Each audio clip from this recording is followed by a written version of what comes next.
want to do. We have a cartoon. There's an animation department where it's like I call them up. I'm like, hey, let's do this cartoon. I want to be a Viking, and so then they have writers and animators, and they put it all together, and I show up and do the voiceover, and then they create the videos and upload them.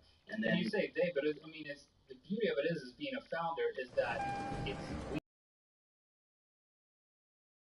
I would do this, but if those things do well, then it's like, you know, like throwing a party at your penthouse.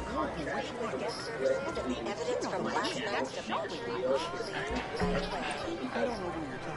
I'm negotiating for my channel, but Maker wants to get a bigger cut, but that's kind of like me because I'm a winner of Maker. Yeah, it's like I get a cut of the cut that Maker's taking. So there's weird things like that, but Maker's exploded, you know, like there's 400 not a body and those are 400 jobs that didn't exist 4 years ago. Weren't even in the marketplace 4 years ago.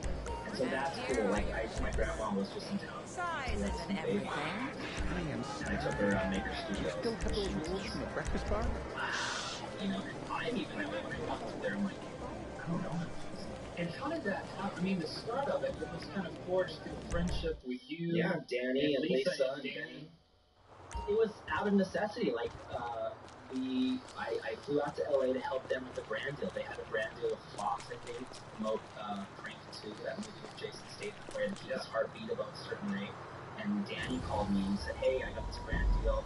We need to get like 5 different YouTubers to make videos for this deal. We can pay you $2,000 and fly you out to LA, and we'll help you shoot and edit this video. And I was like, yeah, dude, that would be great. So are you saying if Rugman would have said yes to that brand deal, do you think he would have? Should have. Hindsight's 2020. You guys can be rich too. You are rich. That's how things happen. Oh yeah. You came into town or what? So I came into town, we made that video, and I was like, this is so awesome. You wanted it? Well, yeah, they're like, hey, we're gonna start this company. And so Phil was like on a road trip, like, dude, we should move to LA. Because he was living in Georgia, Atlanta at the time. He was obviously a road trip. He was doing like retail in the country. He stopped in LA. We can move to LA. Okay. Start this company. You should join it. They got Shane Dawson, Cassim G, and all these people. It's like, let's join, let's start this company. Which now each other is called The Station. Yeah, that was the name of the channel, was The Station. But Maker Studios always existed as a company, but the channel that we're all going to be part of was The Station. And so, yeah, like I remember when we started The Station, started uploading those first videos, it exploded. Like we all gained 100,000 subscribers over like a week's time, because it was like everybody was pushing in, and then it pushed out. You know, so it's like everybody pushed their audience into The Station, and then in reverse, like all that audience pushed out and subscribed to all the members of The Station. And that's kind of like but it was basically, Danny had the Fox deal, and he was like, let's form a business around that, but let's form a partnership where we can keep doing this together because we're powerful, because with our views exactly together. So yeah, that was like the first, I came down, we made that video, and it was like, wow, all these YouTubers working together. Because before that, there was collabs on YouTube, but it was like people would email clips to each other, right? This was, as far as my knowledge, the first time where a bunch of YouTubers came together and were like in each other's videos. Like Danny shot that video for me, and then Lisa edited it. And I had no editing knowledge. Like I was like, I movie maker, he was a movie maker, and I was horrible at editing. And they had Final Cut Pro. And they have like a boom pole, and I was like, they're so Hollywood. They have this microphone on a stick, And I was like, holy crap. Before that, like my wife was holding this digital camera, and we had no idea what we were doing. So that upped the quality of my content, because these were people that had been making videos for longer than me. And so as we're there making these videos for Fox, it's like, I'm thinking about a business where we all make these videos together, and we'll help each other. And like, we'll come up with ideas for each other, and we'll act in each other's videos, and we'll help each other edit and shoot, and it's just like this little community of YouTubers creating content, and we'll just like kind of help each other out. I was like, that sounds great. That sounds like a lot, like that's going to help me. And so that was, the idea after this video that we shot, and I moved home. I went back to Idaho after like being in LA for 3 days, and I told Colette, I'm like, let's move to Los Angeles. And she's like, no. No way are we moving to LA, because of this.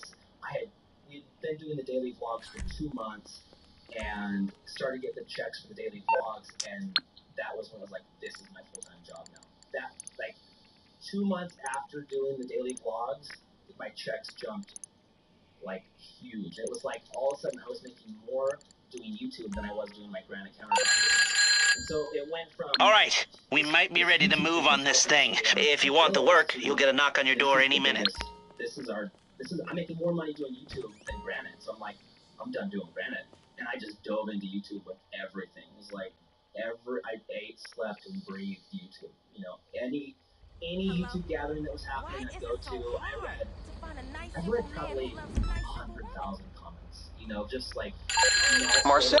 Alan Distro wrote a book. Remember Alan Stufka? He's a YouTuber. They talk to him every day. Did you? Did not. Yeah, he does have merch. Does he? Oh yeah. For DFTBA? Yeah. He wrote a book. I read that book from cover to cover. Like, you know, I've read like 3 YouTube books. You know, just because I wanted to know everything about. How's our guy? It was a dream come true. A dream I never imagined. And the alliances from the beginning of the station, aka Anchor, as a company, who would have known that it would have turned into this? Oh yeah, at the time, never. I never dreamed that we would have worked. But it goes from let's help each other get views, and then let's work on brand deals and sell against that to we can sell against this entire audience for even more brand deals, and the money just starts coming in. Yeah, it's just the nature of the internet. You know, the internet has exploded that much in the last 4 years that it was just great that we started the internet. But I'm interested in the dynamic of having to become a businessman. You say you're not involved in the day-to-day of Maker, yet you kind of have to come out of the woodwork and be the spokesman when things hit the fan, right? You know, I mean, Danny's not involved anymore. I mean, I don't follow the ins and outs of these things, but you know, with the whole William Johnson kind of thing, I was like, what is happening that you find yourself in a position where you are the spokesperson for Maker Studios, right? Which is never a position that I like asked for, but I think it was just the nature of that I made videos of my life, and a major part of those videos was this little family that lived in Idaho moving out to Los Angeles, California to start a business. And so it was very public. You know, it was like something I talked to the audience with. I'm like, hey guys, you know, this is when we lived in Idaho. I'm like, we're going to move to California and start a business with some of our YouTube friends. So we were very transparent about that whole process. So it's like, oh yeah, Shay Carl, he's going out. So anytime somebody wanted to check in on the station or check in on Maker Studios, I'm making a video every day of being a part of that process. So I think just by default, I somehow become the face of Maker Studios. So the day that I hear that Ray Johnson is tweeting all these things and leaving Maker Studios because of his contract, I was never even there when he signed his contract. I had no idea what his deal was, or what the negotiations were. But the second that he comes out and starts tweeting that he's leaving Maker Studios, all these tweets come pouring in. Shay, what's going on with Ray William Johnson? I'm like, I don't know. I have no idea. I've met the guy like twice in my whole life. We gonna make this sale? Okay. We got the coke in your saddlebags. Just ride over and make the drop. Contract is or any of that. So it's like, you know, I'm getting all these tweets, and it's to the point where I'm like, well, I don't have to say anything about it. But then it's like so many tweets. It's like, if I don't say something about it, then it seems like I'm hiding something. You know, because it's like, well, you're Shay Carlin, like you went and started this company. That's all in the video. So I'm like, I gotta make a video, you know. At that point, I just try to stand up for my friend, the company that I started, and you know, I don't have any hard feelings for Ray. You know, they had a disagreement, and Danny Diamond's not the easiest person to get along with. That's no secret. But that's one thing I love about Danny. Danny Diamond is one of those people that's like, if you're his friend, he's like the best friend you'll ever have. Like, you want him on your side, but if he's not your friend, you hate him. You know, it's like, oh, Danny Diamond. But if you're friends, it's like, he's the strongest friend you'll ever have. You go back to you any day of the week. But if you're not friends with him, then you hate him. You know? It's like Ray. I mean, you said you met Ray twice. I literally have met Ray William Johnson. Maybe. I met him once in New York at the 799 gathering. Just came up and he had like, he's a guy that I was friends with. And so we talked about that. Literally like shook hands and met. The only night that I've actually like hung out and talked with Ray is one night me and Cass Viper room and saw Wax, which was like this guy that's around. And then afterwards, we went to Ray's hotel room and other than that, yeah, I met Ray said. But I think Ray's smart. He's, you know, he doesn't. I mean, my questions aren't really getting your dish on it anyway. It's more, you know, how you find yourself in a place where, like you said, you have to speak up about these things as. Well, it's like, I remember I was in junior high, I was friends with Chauncey Bronson and Jody Eames. And Jody hated Chauncey, and Chauncey hated Jody. These are two, sounds like girls things, but these are like real friends of mine. And guys. Yeah, both dudes, yeah. So if I hung out with Jody, Chauncey was pissed. Like, why are we hanging out with him? I'm like, because we get along and we play sports. But Chauncey was like my skater friend, but long hair. And Jody hated Chauncey. He's like, he's such a punk. He's like a punk hairstyle.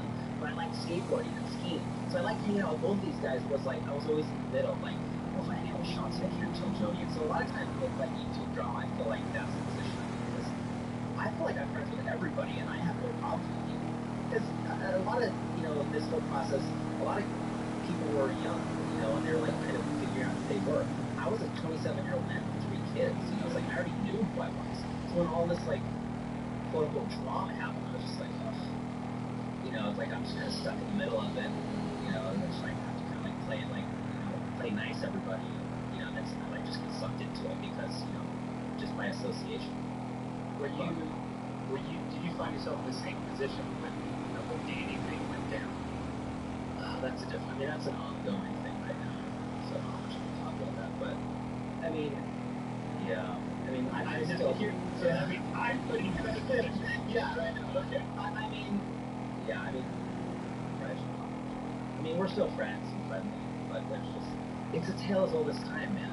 It's a big company, and you know, it's like money and success, and it splits people up. I'm still friends with all those people, but it's cost a couple friendships and relationships just because of the nature of pride and greed, you know, all those things.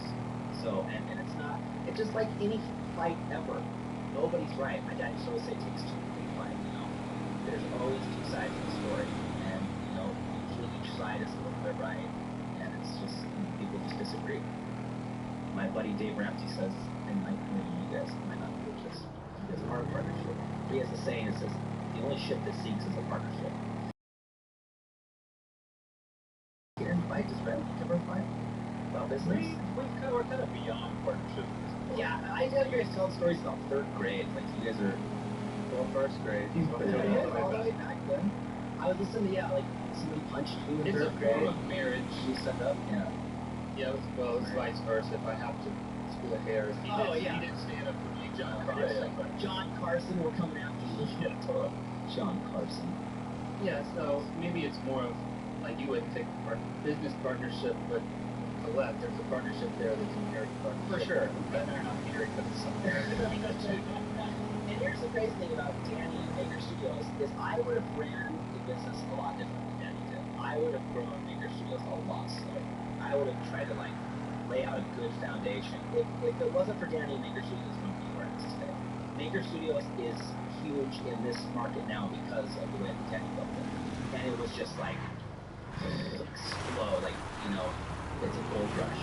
And he was right, you know, in this industry at this time, it's like it's happening so fast. I would have done it a lot slower, but he was just like, we need to get more people, we need to sign more channels, and just like more advertising, all these big plans. Like, oh, let's just slow down and like just work on some good YouTube videos. But he like had this final, we got marketing, we have this department. We'd always tease him because he would just go off on tangents, rants, surrounded by mad speeds, the internet, you know. It's like, what, this? I'm like, oh, we need a sales team. We have like 10 sales people with, like, why? And now we have them. Yeah, he knew where it was going. Like, he saw where it was going, and, you know, he got ahead of him. Like, Maker Studios is a huge player in our industry. So who's in charge today? Today, the CEO is Anon, who is a former CEO of Endemol, which is a production company out of Europe. And he's a great guy. I really appreciate him. It's like Danny is like the mad scientist who got the idea and got it all going. And then all of a sudden we have 300 employees and it's a major company and he's never been a CEO before. It's like, he doesn't know how to like run these meetings and how to like get HR together and like we're learning all this stuff. Like there's insurance, 401ks, and like all that kind of stuff. It's like, we're just kids who are making YouTube videos, So it's like all this money, like Time Warner put all this money in, and it's like, we don't know how to do all this. Like it's like the thing that outgrew us, So when Danny left, when he sat down as CEO, that was actually a good night. I remember we had a big meeting over his house, and it was like we did it. Like we got it to a point where we're bringing in this major guy who's a CEO of this giant company who's now going to run this company that we just started off a whim 4 years ago. And it was like, good job, we did it. And then, other things have happened since then. But yeah, it's a success story, if you ask me. Like, who are the other founders that are still active now? Lisa, Ben, Cassim, Ron, my mom, and Danny still owns shares. I might get in trouble for this. I don't know what I'm supposed to be saying. Really soon, no, this is not being recorded. Oh, we're not. We're just talking, right? We're just three dudes talking about our life, right? Yeah, but to take all this time, this is just. We've been talking for 4 hours now. Dude, isn't that competition? But I mean, limited children to get back home to. Yeah. I mean, I will say, to be staggering success in 4 years and watching it happen. Right. From the sidelines makes you better.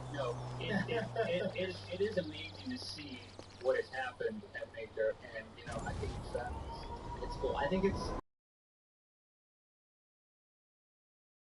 anybody in business more that we get, as far as like, I hate saying, what people always like, people start taking you too much serious, or what's the word?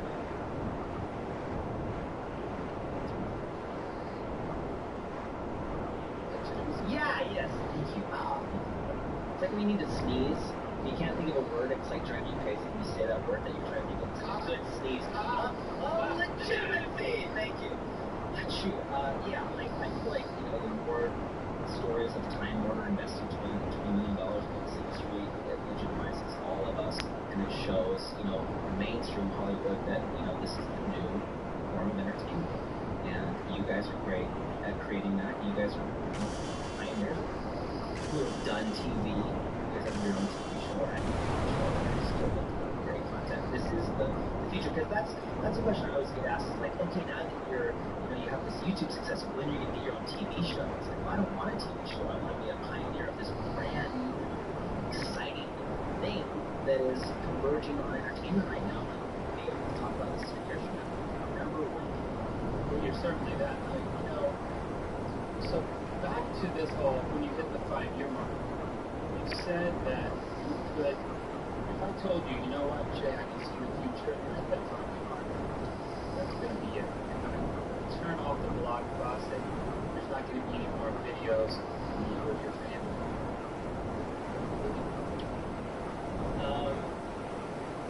I would be okay with that scenario. Like, I wouldn't be sad about it. But I just don't see that realistically. I feel like our family would be on the internet in some capacity for a long time. I think if I'm realistic with myself, I think I'll always be. And as long as it's there, as long as the audience is there, I think I'll always be creating movies and just have that outlet. I need a little break.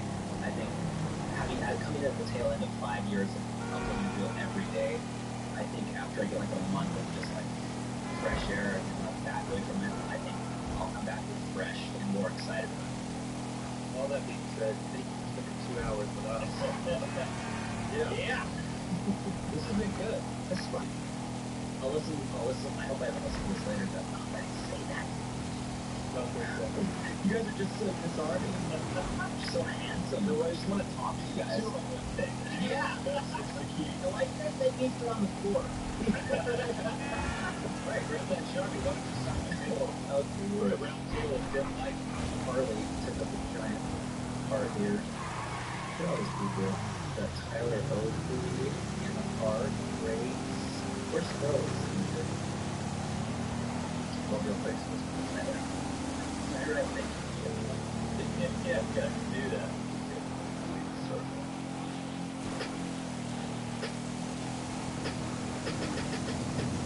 And there it is. On our fifth conversation. Two-parter with Shake Park. Yeah, you know, I found it very more than interesting that he was, that he's at this point where he can stop this. Like, you know, actually there's a part of him that wants this one. There's an impulse to want to get out. I mean, he said if he could cash in on his portion of Maker Studios, that if that could happen, then he might have walked away from the whole endeavor. But then, you know, he backtracks on that. He starts to think about the impact it would have on his audience and the impact that it would have on him as a comedic person. So I think he's certainly so processing that. I don't think that Shay is quitting, but it could be. Shay thinks about it sometimes, or a lot of times. Well, I would assume that those two-part series of Jay Carl, like your own business, are Jay Clark's fans. This might be shaking the boots a little bit and won't find your mark on daily or whatever. I'm sure you've done a lot of that business or there's ways to do that. We're not encouraging you to go about all the Jay Clark comments and please don't quit, because I think this was Shay just being honest. I appreciate his honesty about everything from his belief system to the decisions that he made to start the family blog, why he continues it, his candidness about Maker Studios. I mean, yeah, this guy lived quite a life, and there was a lot there, and he was very guarded by it. And I'm sympathetic to, you know, the impulse to want to quit. When you do something every day for 5 years, you know, I mean, you have to kind of break. I mean, that's one of the reasons that we have season 1 to make the point, because, you know, we like variety. We like to, and we do a lot of different things on the show. We know people wanted to come back, but we stop it because we want to like it.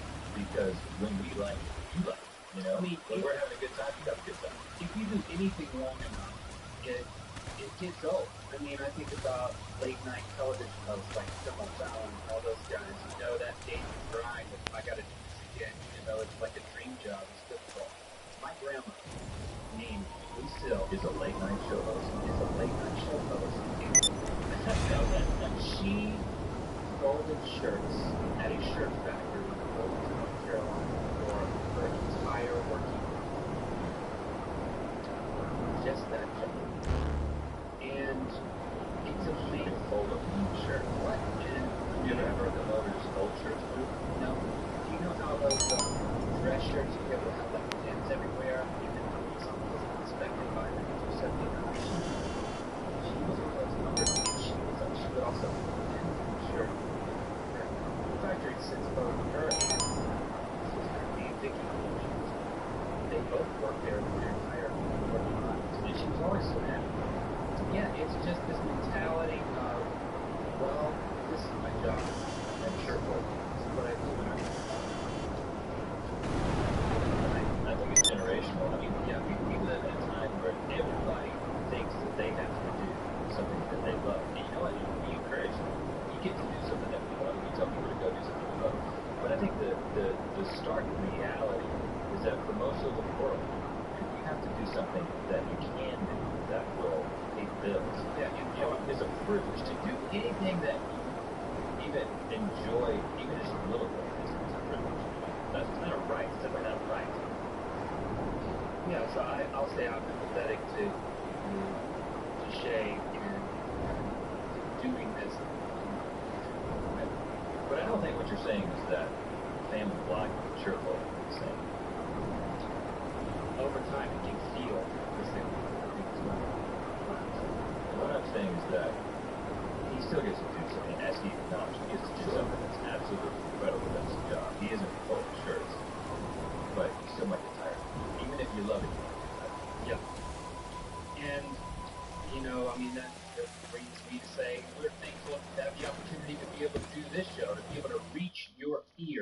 in this way.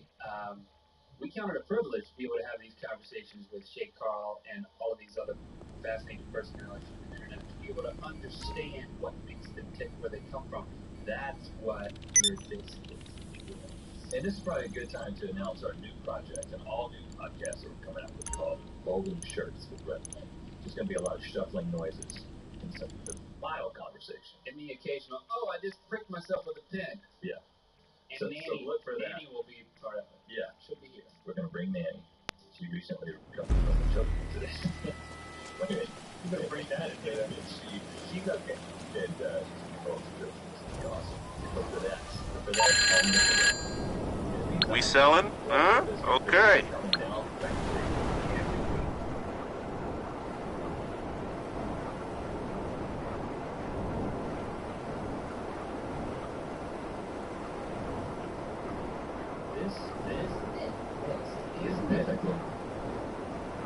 This week's episode of Beer Biscuits is brought to you by Squarespace, an all-in-one platform that makes it fast and easy to create your own professional website or online portfolio.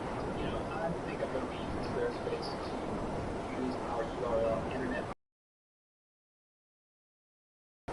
But I think we need to change it and make it go to just peanut butter tank stuff. I don't know. I'm going to tool around with it.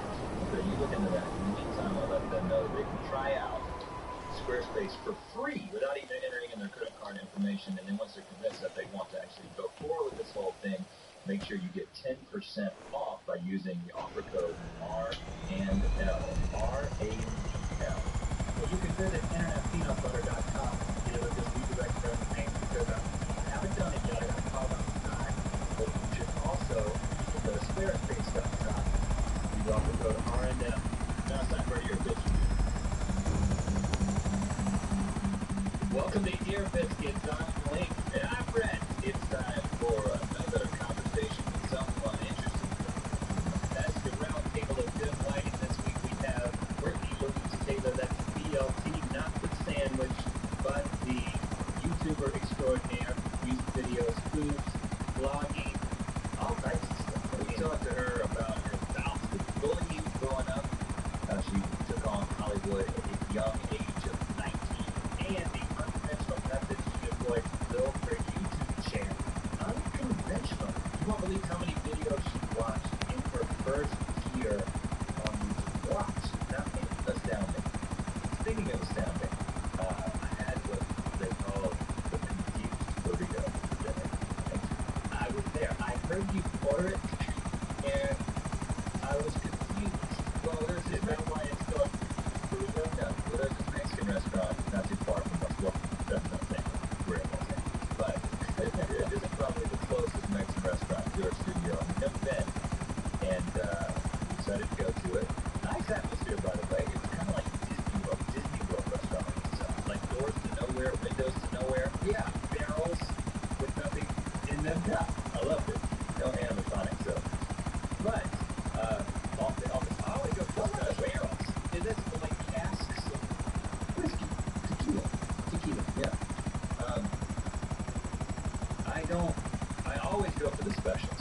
You know, I'm the other guy. I get them in rip on the the grass is always greener. And I mean, if the chef has taken the time to do something a little bit different, I'm going to take a chance with it, even if I don't know. And it is a chance. That's my perspective. If the chef is trying something new, that's what he calls it special. This is especially new. It might be especially bad.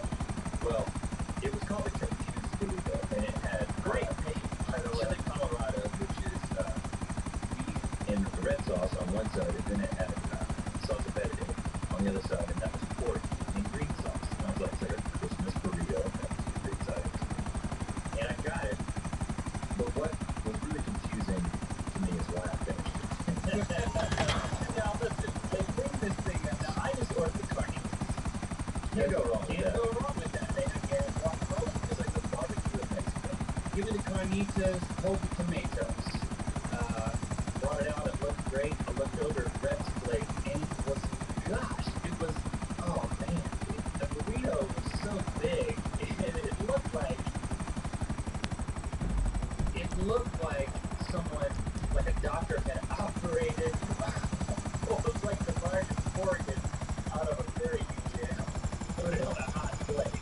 I mean, it had a couple of different color sauces, and it looked fleshy. It looked incredible. I mean, but it just looked like a burrito with two colors. But here's the deal. I mean, I don't know what it is. I don't know what it was. But I've always, without exception, finished everything. Well, the thing that I'm knowing this about you, the thing that I said to the people was, before he started eating, I said, can you picture everything that's on that huge plate inside of you a few minutes from now? I mean, And I answered you, not only can I picture it, but I will make it happen right now. You will picture it. You will see a movie of it right now. Yeah. It's what you do. See, And I did it. I did it. That's what, that's what I hang the power with. It's like constantly being at it. I hate it. And I'm beginning to regret that. Well, I've already regretted it. I've had to take 3 months. okay, yeah.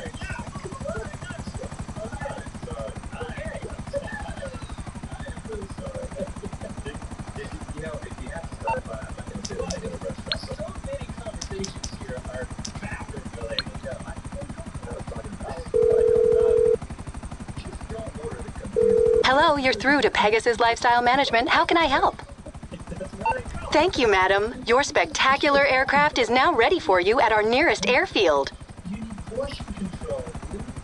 You should have cut it right down that part. The demarcation between red sauce and green sauce should have been the place where you cut that thing in half, and you could have had that for later. It would have been a two-tone experience. It would have been red or green. Well, it's interesting, and segue into Louise Taylor. There is this confused burrito nature to her start on YouTube. See what I mean by that? Maybe it involved a character of a different sauce, and then her of a different sauce. A little bit later, I just see the analogy that's getting this conversation. Here it is, our ear biscuit with Brittany Louise Taylor. I got a married yesterday, and I took the beach and like had to talk to. I was laughing. The like singing, there's some on the margin. So I had to like dude lyrics. And his dad just talked to him with a bow and arrow. And it's a little skip. Or I said, have you ever done that? Like, it's out in Malibu, like it's in the middle of nowhere, like at the beach in LA. Were you at the El Matador Beach? Yeah. That's the beach. That's the beach? Okay, I didn't know We that. shot on that beach too. He did let out to the location. So I didn't know that.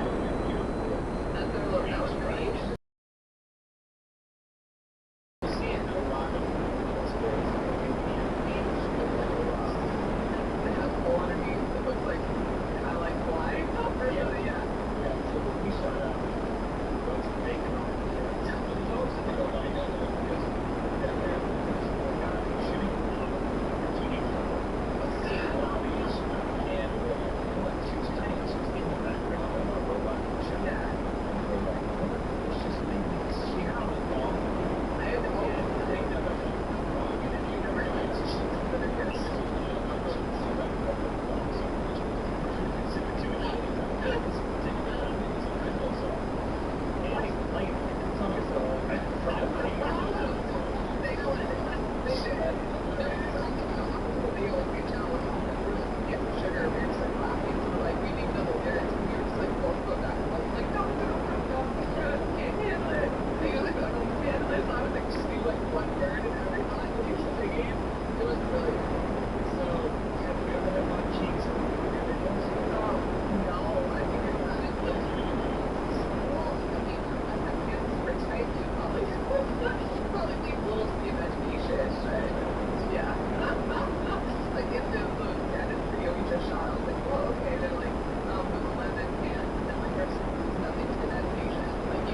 But we actually did have to. We asked her to put a shirt on. She wanted to job. Just, we just, if a 2-year-old sells this box, But like, what you trying to like, so I had, it was really funny because I'm trying to frame out this guy splashed towards the water, but this guy that was scuba diving for lobsters. You keep seeing his fins come up and then the camera come up and dive back down, so you're trying to frame out the lobster guy. I told you about it. You can just go dive off the head. Malibu. You get lobsters. Wow. You got like 6 of them. Now, were his butt cheeks exposed? No, that's on lots of fins. Lots and lots of fins. Not a lot of cheeks. Yeah. Yeah, and we, like, I had a lot of people, because not that beach, they have, like, the upper where, like, the stairs are other things out. And it was, like, everyone was sitting up there and watching it. We started getting, like, this crowd of, like, people, like, what is she doing? But I'm bow and arrow, and I'm like, let's see the lyrics. Here's an angel question, though. Did you get a permit? No. I can't afford a permit. I've talked to many people who have shot at El Matador almost every time. One Direction probably did. I know, I think that, I don't know. I mean, I'm one of those people, like, I just fly by the seat of my pants and, like, film in different places and then totally go somewhere else. Like, and I'm always super polite. Exactly. I'm always super polite and I'm super nice. And the only time that I got in trouble a little bit, we were filming at the old zoo in Griffith Park, and I didn't know that that's heavily patrolled by the rangers because Sponsored by the ghosts of animals. Oh, is it? Yeah. I didn't know this. I didn't get that creepy vibe. Well, that's good. You weren't often. You just approached by a ranger. Just approached by a ranger, and I had a big wig on, and this full floral costume, and he was like, "You can't do that." But I ended up going to the street, like running and filming in the bushes, or like we just ran away. But I got what I needed before it kicked out. Well, I was going to bring you back to that cheek one more time. But instead of doing that, why don't we just go back to your backstory and not your backside? Okay, not the backside, just the backstory. Where are you from? I'm from Sedona, Arizona. Well, I think when I was learning how my brother is really allergic to mosquitoes, so he used to blow up like a balloon in Minnesota, where we're from, Minnesota. It's like the national bird. Like, there's mosquitoes everywhere. We are in Minnesota. At St. Paul? St. Paul, Twin Cities. Well, no, one of the Twin Cities. Yeah. Well, can't have only now your laughter sounds like A machine gun. That's, it's a genetic thing. My brother does it too. It only happens for, like, now I'm like totally self-conscious about it. It happens randomly, and we call it the machine gun thing. Like, that's me trying, but, like, it's one of those things something's really funny that it usually comes out at either steel or a machine gun. it's low, right? No, But every single time. okay, so you just rather do that. Are you also allergic to mosquitoes? I'm not, he is. So you got that gene, but not the other gene. Yeah. Okay. You know, like, I got the machine gun after it's both of us, and the mosquitoes, I like, the bug's always, like, he's the one that if we go camping, like my older brother, so if we go camping, he's the one that gets eaten alive in 2 seconds and is covered, like, lotion. I mean, this was so serious that it required Yeah, he would relocation. he literally would blow up, like, just his whole body was just allergic. So, and he was a toddler, and my brother was 17 months older than me, so he was 3 at the time, and I was 1.5 with me. When mom said the 2 places to go to were New Mexico or Arizona, like, not a ton of mosquitoes, so we went to New Mexico first. What is she doing? Like, talking to, how do you find this out? I think that, I don't even know how you found it. You know, it was like before internet. Yeah, exactly. That was before internet. That was probably word of mouth. I'm sure now you probably go on Google and put, like, cities without mosquitoes, but I think it was just probably, a lot of word of mouth, and they wanted, like, a small community, a place to raise us that would be safe, and... So what were your parents doing at the time? My parents were so funny. My dad was an airline pilot, and my mom was a flight attendant, and they met on, no, but it's really funny, when they met on the plane, my mom would have never dated him, she didn't know that he was an airline pilot, because they were notorious players. This is, like, back in, like, the catch me if you can kind of days, where, like, pilots, the moment they came on the plane, the wedding ring just, like, came off, that whole thing, and all the women, like, my mom used to have to be, like, weighed in, like, 55, like, pounds over your weight, your nails had to be perfect, like, all the women were gorgeous, like, that was, like, the actresses of her day, like, everyone wanted to be flight attendant. So she was just Literally, they were weighed. literally, you come in, and if you were 5 pounds over your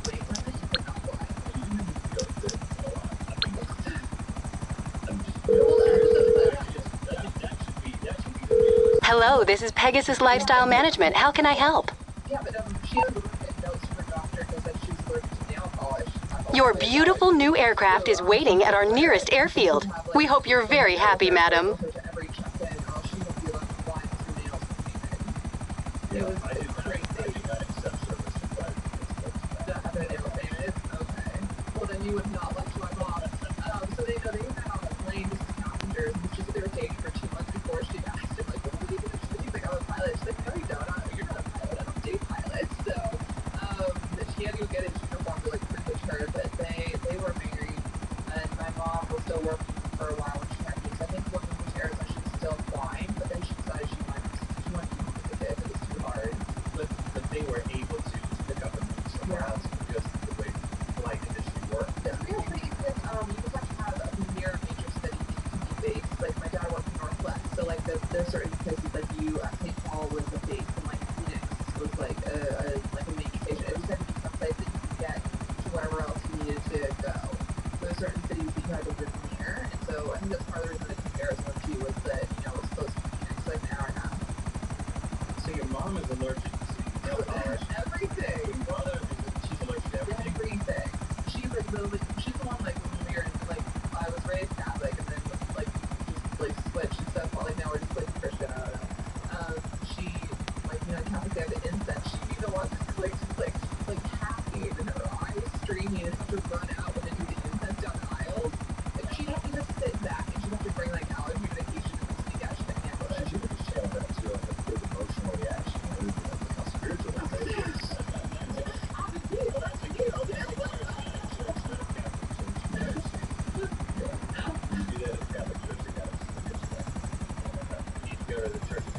Yes, it is. It's all about but no, but so yeah, like my whole family issues. I don't know. What do you?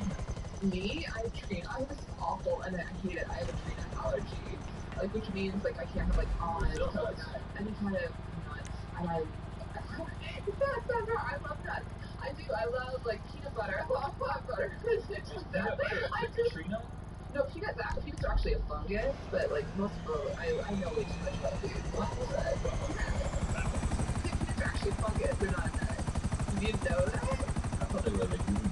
Well, I don't know. I don't think they're a fungus. But then they have like the kind of like I think it's the what's it called? I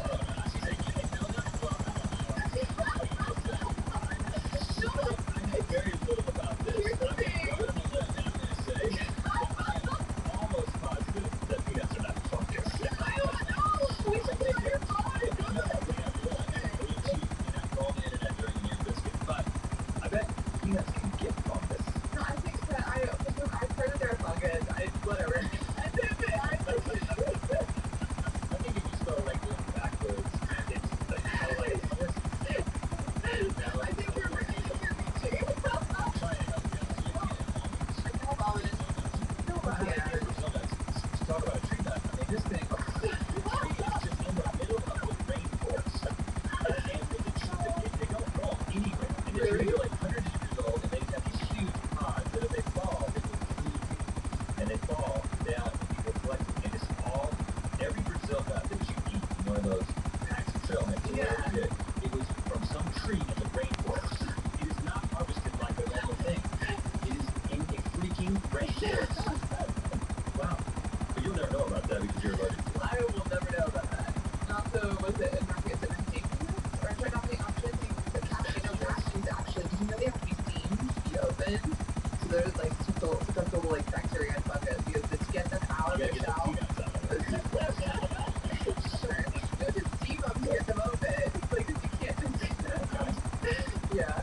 So you ever have like one of those really bad reactions where you have to get EpiPen and stuff? I usually get it. No, I've never had to do EpiPen, but I get like I'll get hives.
Exactly. It's just, well, the thing is, like, you know, especially when kids are that young, it's dangerous because he kept swelling up. Like, what if his, you know, his allergy gets more severe, his throat starts to close, and he gets a doctor. You know what I mean? It's not like you can get kids out of that. I know it's happening regularly. Yeah, like that's the point that I told. Hello, Pegasus Lifestyle Management. How can I help you? So, how old were you when you moved to Arizona? 1.5. 1.5. So, I your don't first even memories are in the desert. I do. My first memories are like. Great. The aircraft is waiting for you at our nearest airfield. We trust you'll be happy, madam. It's like out in Phoenix, like desert. So where Beach is done is all red rocks, right there. It's like known for being a tourist city. Like they have 22,000 people that live there now. I think it was like maybe 2,500 to 5,000 that live there, and it was definitely a retirement town. And now it's just a full-blown tourist town. Like they get like 8 million tourists a year. So Hello, you're through to Pegasus Lifestyle Management. How can I help? you'll have to Google it to go there. Like it's been in a lot of movies. Like it's just. Thank you, madam. Your spectacular aircraft is now ready for you at our nearest airfield. What did you do? What was life like the grade school trip growing up? Oh God, I mean, I think that the good thing about it. I mean, the bad thing was there weren't a lot of kids, and any kids that our friends we made were usually tourists, and they're gone in a week. So I had a lot of friends that were like from New York, from Tucson, from Phoenix, from other places that would come in the summer for like a week or come. And I think that was really hard. But when we were young, because there wasn't, we would spend a lot of time hiking. We go to the creek a lot. People don't know this, but there's the Slide Rock, and the locals know not to go there because it gets shut down like multiple times a year for like E. coli bacteria because people like go there in the water. So all the locals go down to Red Rock Crossing that lives like near. So we spent a lot of my summers just like playing in the water. And we had one movie theater. Upstream of where the tourists take themselves. It was downstream and way downstream. Like it's all rinsed out by them. It's like way like 9 miles away from where they all like visit the water. But no, when we lived there were like a place called Payless. So it was Bastions and Payless put together. It was kind of like your drugstore and your pharmacy and your like grocery store in one store. And then there's a place called the Splendor Shack, and there was this old guy that hated kids, but had the only movie theater in town. Hated kids. So we got the Splendor Shack. Yeah, so it's we were one movie at a time, and we'd be there forever. And it was just one year. We didn't have a drive to high school. Was there actually in the 7 theaters? That was like the biggest thing to ever happen. So we got 7 years. It was like that was so much. So you're full child. Yeah, and all like my mom, so she's a farmer, so they she got horses, and I wanted to get a horse. So apparently 5 or 6 years ago, during a period, she's like, I have a horse with her. So we drove to me, and first I did like competition with her, and we did some shopping, like English, Western country. I think it's just like Western pleasure. yeah, it's not.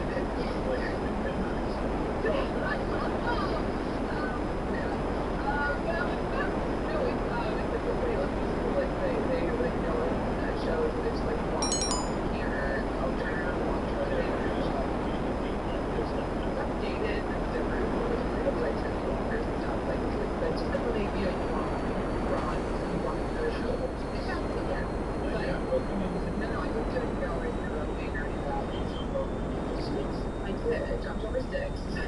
So, jumping. Yeah, thank you. So then I got dressage rehab, which is like, it's really boring. It's really boring to watch and really hard to do. It's kind of like, the easiest way to explain it is like ballet on horseback. So it's like you have certain letters, certain things, and certain letters. So you get 20 meter circle, like a little circle in a little area, and changes and like keep like from like left knee to right knee. It's like it's really boring to watch, very hard to do. Yes. Yeah. So I rode horses right all the way up to 18. So 18. And I grew up doing like sports and playing tennis. I was a total tomboy. Like really like major tomboy. Well, my brother was 17 months older than me, and I idolized him. So it was like whatever he wanted to do, like I wanted to do. So like we played video games together. We always like around each other. We always just got along. What kind of school situation are we talking about here? School situation was really strange because it was such a small town, and like Arizona is like second worst in the nation funding for education. So kindergarten was good, and then they pulled us out in first grade. We weren't learning anything. It was like nap time, playing with play. So my mom actually started school in our basement, and then I was called Children's Open School, and I went to the school there for 2 years, till 3rd grade, and they hired Started a school in your basement. Started school in So our like a basement. homeschool? Yeah, a homeschool situation, and we had 15 students that paid tuition. They got a gifted teacher to come in. Her name was, I think it was Brenda Wyckoff, if I remember correctly. But yeah, it was 2 years. I went to school in the basement. But it was honestly, it was great. And I mean, they opened up the school to like, you know, they had an interviewing process with the parents, but it was like the parents had to do with the stuff with the kids at least once a week, and then once a month there was a group activity where we went camping, or we were studying in like rooms, and we went up to Flagstaff, Arizona. We did excavating, and we got to go into like where like the dig site, and like, you know, dig up pottery and whatever, and all that jazz. So it was, and like we went to like a little observatory and stayed the night. Like it was really cool. Like it was a very like school was very interactive, and it was an interesting teaching method because you could do anything you wanted all day, but all there was to do was educational activities. And you had to do one thing that had to do with math, or one thing that had to do with science, but all the toys, all the activities were learning. And there was one teacher, yeah, who was there, yeah, kind of making all this happen. Yeah, and then I think it was about 3rd grade that I really missed, like, I wanted to be around the kids, and my mom's like, I'm just going to send you to school, socialize. So I went back into school system at 3rd grade, and then just, you know, stayed in public schools up until high school. But I ended up switching. I had pretty bad experiences with bullying when I was younger, so I had to switch schools. So tell us about that. How old were you? Oh God, it started. Both my brother and I were just like blonde hair, blue eyes, just like, you know, like really tan. We're just nice kids. But because my dad was an airline pilot at that time in Sedona, it was just everyone thought we were like, you know, filthy rich. And it's like, no, we're just middle class. But like the median income was not. It was not what it is now. Like now, it's like multi-million-dollar houses everywhere. But at that point, like, you know, they said that my parents like overbuilt, and they just built this just like nice simple house. Like oh, you overbuilt for Sedona. So everyone, like all the parents, I think a lot of it starts with the parents. The parents like were, you know, thought my parents were rich, and then the kids thought I was rich because my mom, like, you know, she would like, I'm closer to Banana Republic or something, or Gap, like nothing crazy, but I always had just like nice clothes, or I don't know. So I had a lot of issues with like girls. It was really funny in kindergarten. I had a boy that kept ripping my dresses, and my dad's like, he showed me, he's like, next time he does it, just punch him. So he showed me, like, took me and we practiced. So the next day he went to rip my dress, and I punched him so hard that it turned black underneath his eyes. Both eyes? Both eyes. Yes, both eyes. And He tried to shove his nose into his brain, didn't you? My mom, they called the principal, and then my parents come in for a teacher meeting. I was in kindergarten, and to come in for a parent-teacher meeting. And we were at the grocery store that night, and this guy, like, his little kid was his mom, was like, Mom, that's the girl that decked the boy at school today. Like, my mom said so. It was so funny. But, so I'm confused. Who was the bully? Well, he kept ripping my clothes. Okay. So I was left alone up until, like, I left school like that, you know. My dad was, I would literally come home every day with, like, ripped clothes. My dad's, like, just deck him. My dad's old school. He's from Canada. He's, again, a farmer. He grew up in California. My parents are, like, they're, like, from the mentality, like, you step on someone's property, shoot them. Like, you know what I mean? Like, if you're not supposed to be there, like, they're literally, like, they're just, I don't know. They're from a different planet. Well, nobody was stepping in, you know, the teacher was stepping in. No, we tried that, and the kid would, like, keep ripping my clothes. My dad just deck him. He never did it again. Nope, I was left alone up until, and then I left school, and then, like, people thought I was, like, so I, like, even in high school, I got, like, I worked really hard, and I saved, and I got an older BMW, and I was making the payments. I was working all summer to, you know, make the payments on the car. Well, I would come out, and, like, people would write, like, spoiled BITCH on my car. Like, I literally, like, wrote it on my car. Like spray paint? No, they took, like, you know, what was dirty, they just, like, basically scraped it in with their fingers. I mean, but it scratched the paint, but, like, it's something that happens all the time. But I feel like, honestly, I always feel like it was a blessing because it just made me stronger, and I think that I'm the last person to judge people because I was judged my whole life. What do you think was the lowest point? I think, well, probably was really hard. There was this girl that was, we finally got this family that moved in on the other side where we were at Sky Mountain. There was this auction where this house was foreclosed, and this family bought it, this doctor, and he had like three daughters and a son. And I became friends with the oldest daughter, and she had a sleepover, and I ended up being like the first person to fall asleep. And while I was sleeping, they poured nail polish on me. So I woke up in the middle of the night, and my skin, I was like, what's going on? Like, oh, you knocked it off the counter, blah, blah. I came out later that they reported on me because my mom like went back after them. But I literally had to call my mom, go home. She was getting nail polish remover, my skin was bleeding, and it was really bad. So I mean, I had stuff like that all the time. I don't know, just like girls pulling my hair and girls, and I didn't like. I'm not a person I didn't do anything. Like they just would just pick me out. So I mean, it got really bad in junior high. So I ended up having to go to a separate school that was in Big Park, which is it's like 45 minutes away. So I had to ride the bus 45 minutes and then ride it an hour back every day to go to school. But I mean, it got a little bit better. But then the girl at that school, the problem was that it's just so random.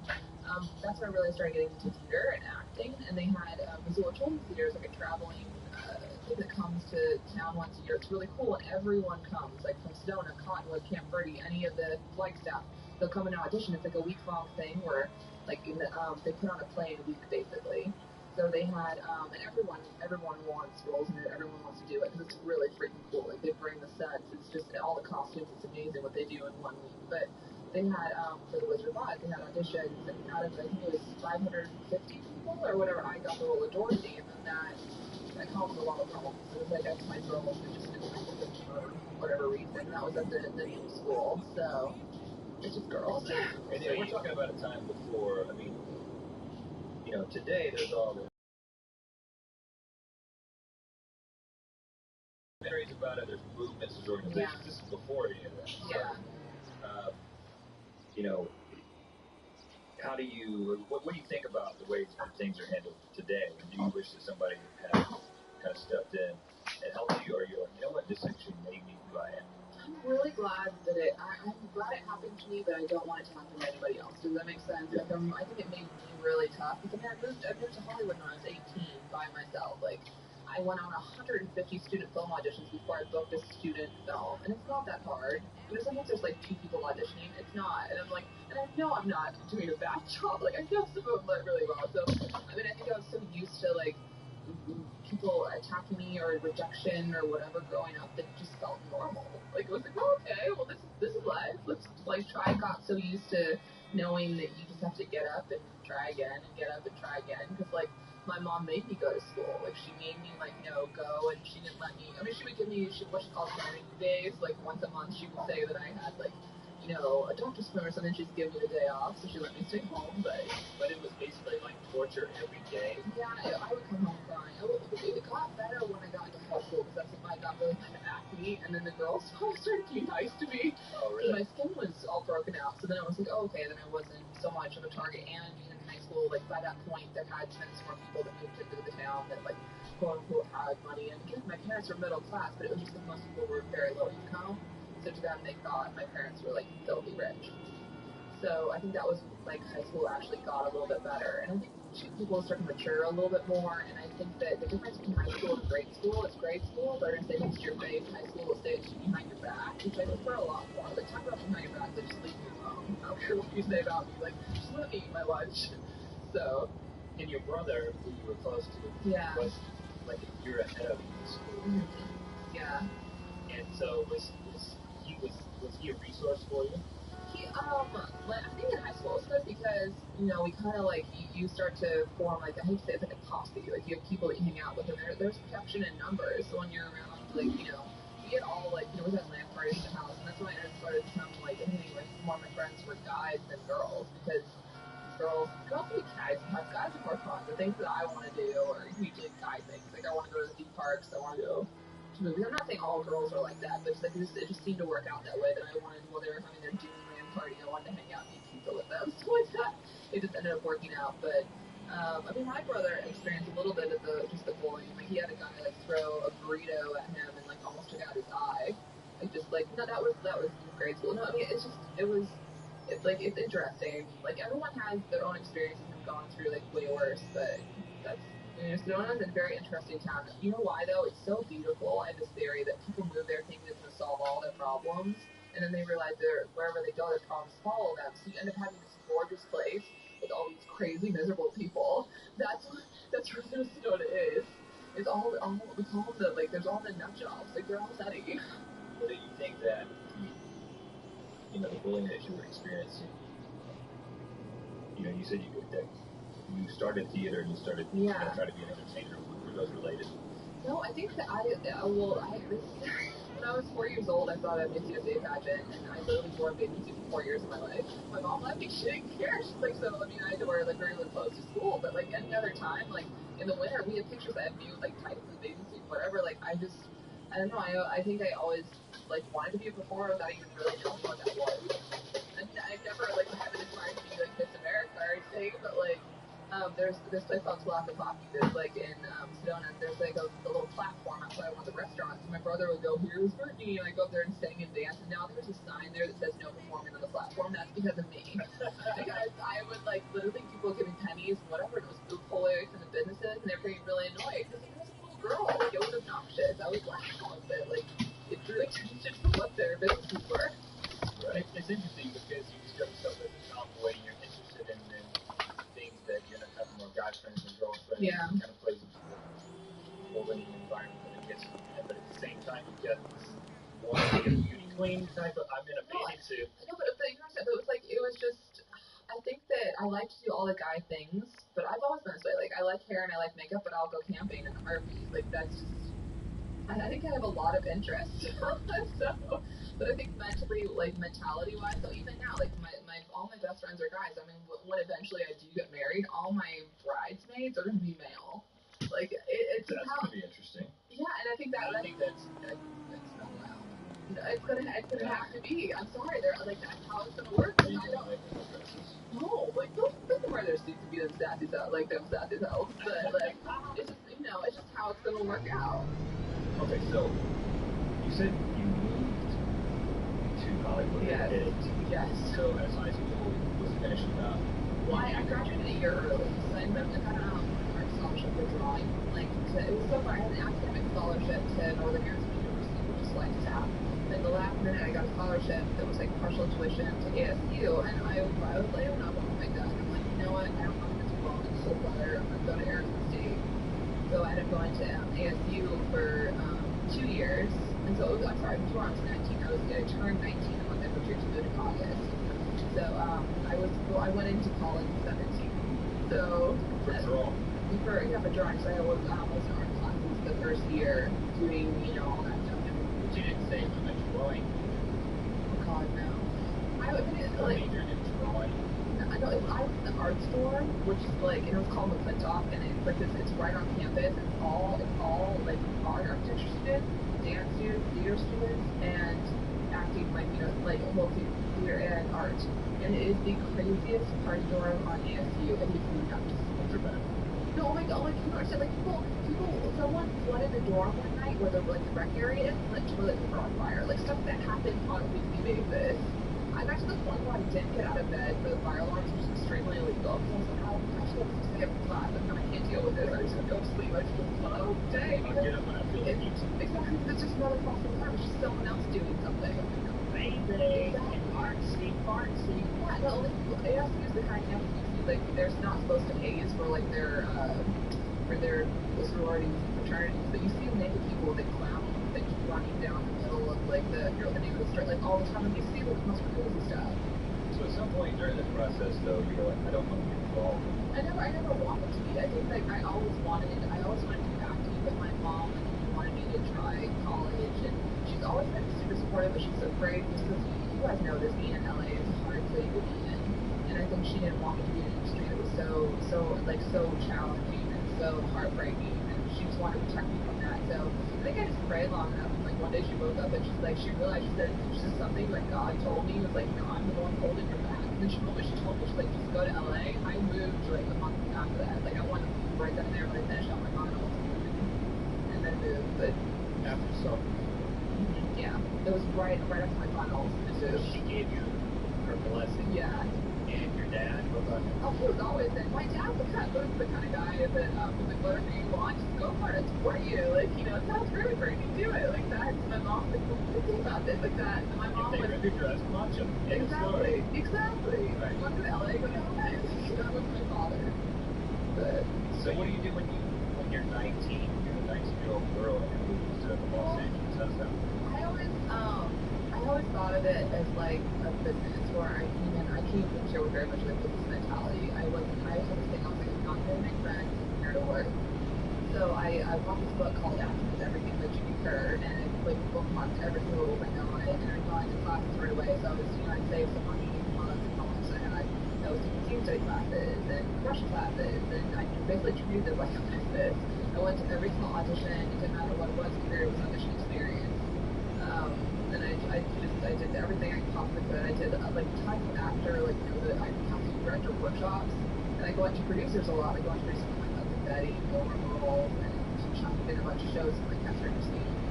And I would get so close. You kind of like 6 people. It's like what people don't understand is like auditions, and then there's like your the producer callback. So the producer callback, that's like they've already had 10,000 submissions. They've probably auditioned 100 people, and narrow it down to like 6 or 8 or 4 to bring to producers to show them.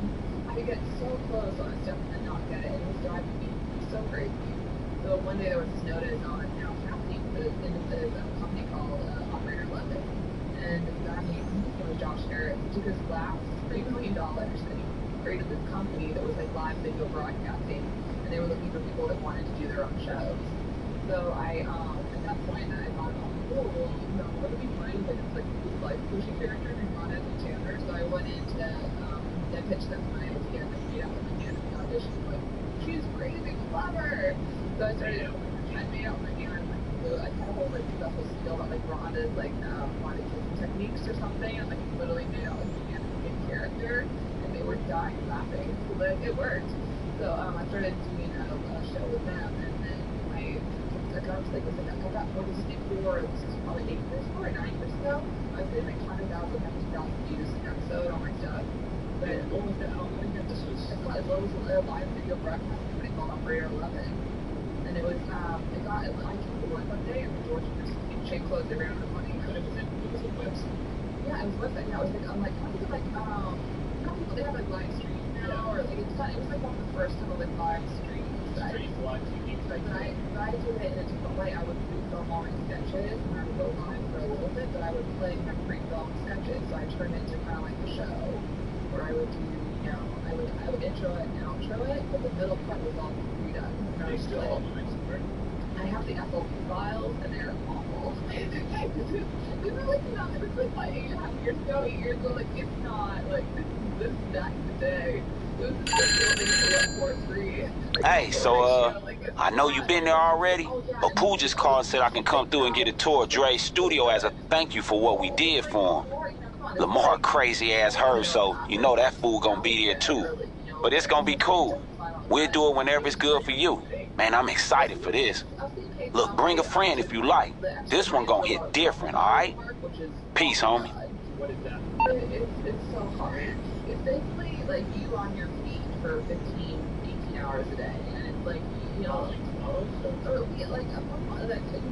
say that you're like, you go to like maybe like volleyball event, and let's say there's a tell-off there, and you much like track people walking around with like boxes of club, which is very serious. This is called emotional modeling. So I sort of yeah, but what I worked a lot of the perfect that takes you right into the EQ Pro Tour. So for volleyball, so like that goes all over all the beaches, and that outfit is done. So 15 hours. Beach volleyball, getting out sunscreen samples for like 15 hours at a time. Well, you're tall. I'm short in comparison to those people. I'm 60. Yeah, I mean. Yeah. You know what I mean? I have felt it almost. I've been switching my life, and I'm short. Like, everyone tall on beach volleyball. That's not what. It was amazing. The hardest part was that it took a while to get paid on stuff. Sometimes it'd be like 5 months before you get paid, because if not, it's like you get paid really well. It just takes time to get paid. So I also worked out with my roommate, where I was a dog walker. So I would walk her dog in exchange for money off my rent. So I get up $600 a month off my rent.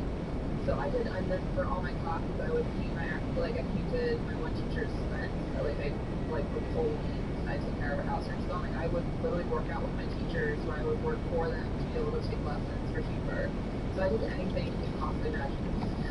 So the live stream job started from just going to yet another audition. Yeah. You could, and sometimes you said you were going to take it all auditions. Anything. Yeah.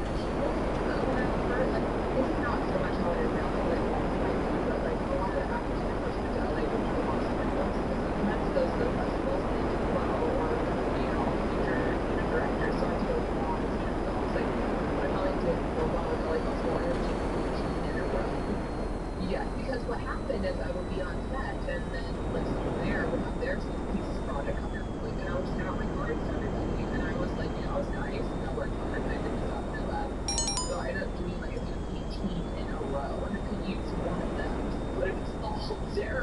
all students. So yeah, I did it for USC. I did 28 or 5 months, just the last few months. But the live stream thing, how long did you do that before you showed up and just for 6 months. I worked my butt off for 6 months. Like, and I think I had on their like followers on their site. Because I used MySpace. I would go on MySpace and I would spend all day long talking to people, and I had this whole thing that I was like, well, in character. What was the name of the character? Rhonda Anthony Tanner, so it's Rat. It's like Rat coaching. I want to exterminate the pest from your life thing. So like, I mean, my mom always says if you can build an audience with Rhonda, you can build an audience with anything. Because it was a very weird character, but that was right when Lonely Girl 15 like revealed that she wasn't a real person. Do you remember when that was a real person? Excuse me. Yeah. That's right when I started doing YouTube. She wasn't a real person. It was exactly. Well, exactly. So the fact that she like was an actress, that's when that all blew up is when I started YouTube.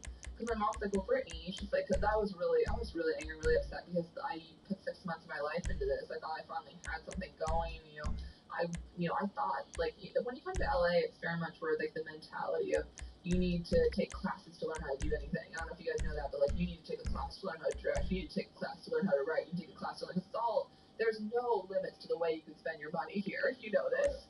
So I think it was really good for me because like people in the studio taught me Final Cut, and then I bought a green screen. And I just started writing, so I almost got to like become a filmmaker without having to pay money or go to class. Or it's like I got just to learn from doing it, and like that was the best possible experience, was just to be able to just try it and make mistakes. You started your first YouTube channel as this character, right? As this character, yeah, in 2007. And that was based on your mom's advice? Yeah. She's brilliant. I need a vacation. Yeah, no, she saw something in the news because she's like, Brittany, this girl is now getting TV stuff from her YouTube channel, like. And I kept hearing at the casting director workshops, it's like you have to be, co-star to get guest star roles. You have to be a guest star to get any recurring or series regular. You have to get series regular roles before you'll be up for pilots. Like, they have this whole pecking order. And they kept saying, like, you have to be a name, you have to be a name, you have to be a name. And I was like, well, what if your name online? Would that make a difference? Like, so I thought maybe if I created something online. I read this really good article by this casting director named Bonnie Gillespie, and she's like, you either keep chasing these directors and chasing these casting directors and chasing these producers, or create something and people come to you. So that really got me thinking. I'm like, okay, I need to, I've been here in LA for 4 years, like busting my butt. Nothing's major's happened. Like, I've gotten close on some things. So this is like my shot to do something. What's the closest thing you got to something? No, I mean it's a lot of co-star roles. They were big. Oh yeah, there was an NBC pilot that I got pretty close on, but they never ended up shooting it. I got cast as the girl, and then it just fell through. So I mean, that was like the closest I got to anything. So Lonely Girl 15 was the way in to start a YouTube account for you. Yeah, I just saw her. Like, I was like, okay, like, is she, maybe if I create something online that would open up doors. It's like I just love acting. So it's like, any possible way. Like, I'm the kind of person, like, I'm willing to put in the work, and you guys too. Like, I don't care if I have to edit 20 hours in 2 days or whatever it is. I mean, as long as it's a good product and, I'm getting to, like, do what I love, and it's worth it. So the first thing you did was you just moved that character over. Yeah, I've got 100,000 followers here. I'm going to start a YouTube channel. How was that transition? It started out where I, like, in the first month I was getting like 5,000 views an episode. By month 2, I was getting like 10,000 views an episode. What year? This was 2007. Okay, yeah.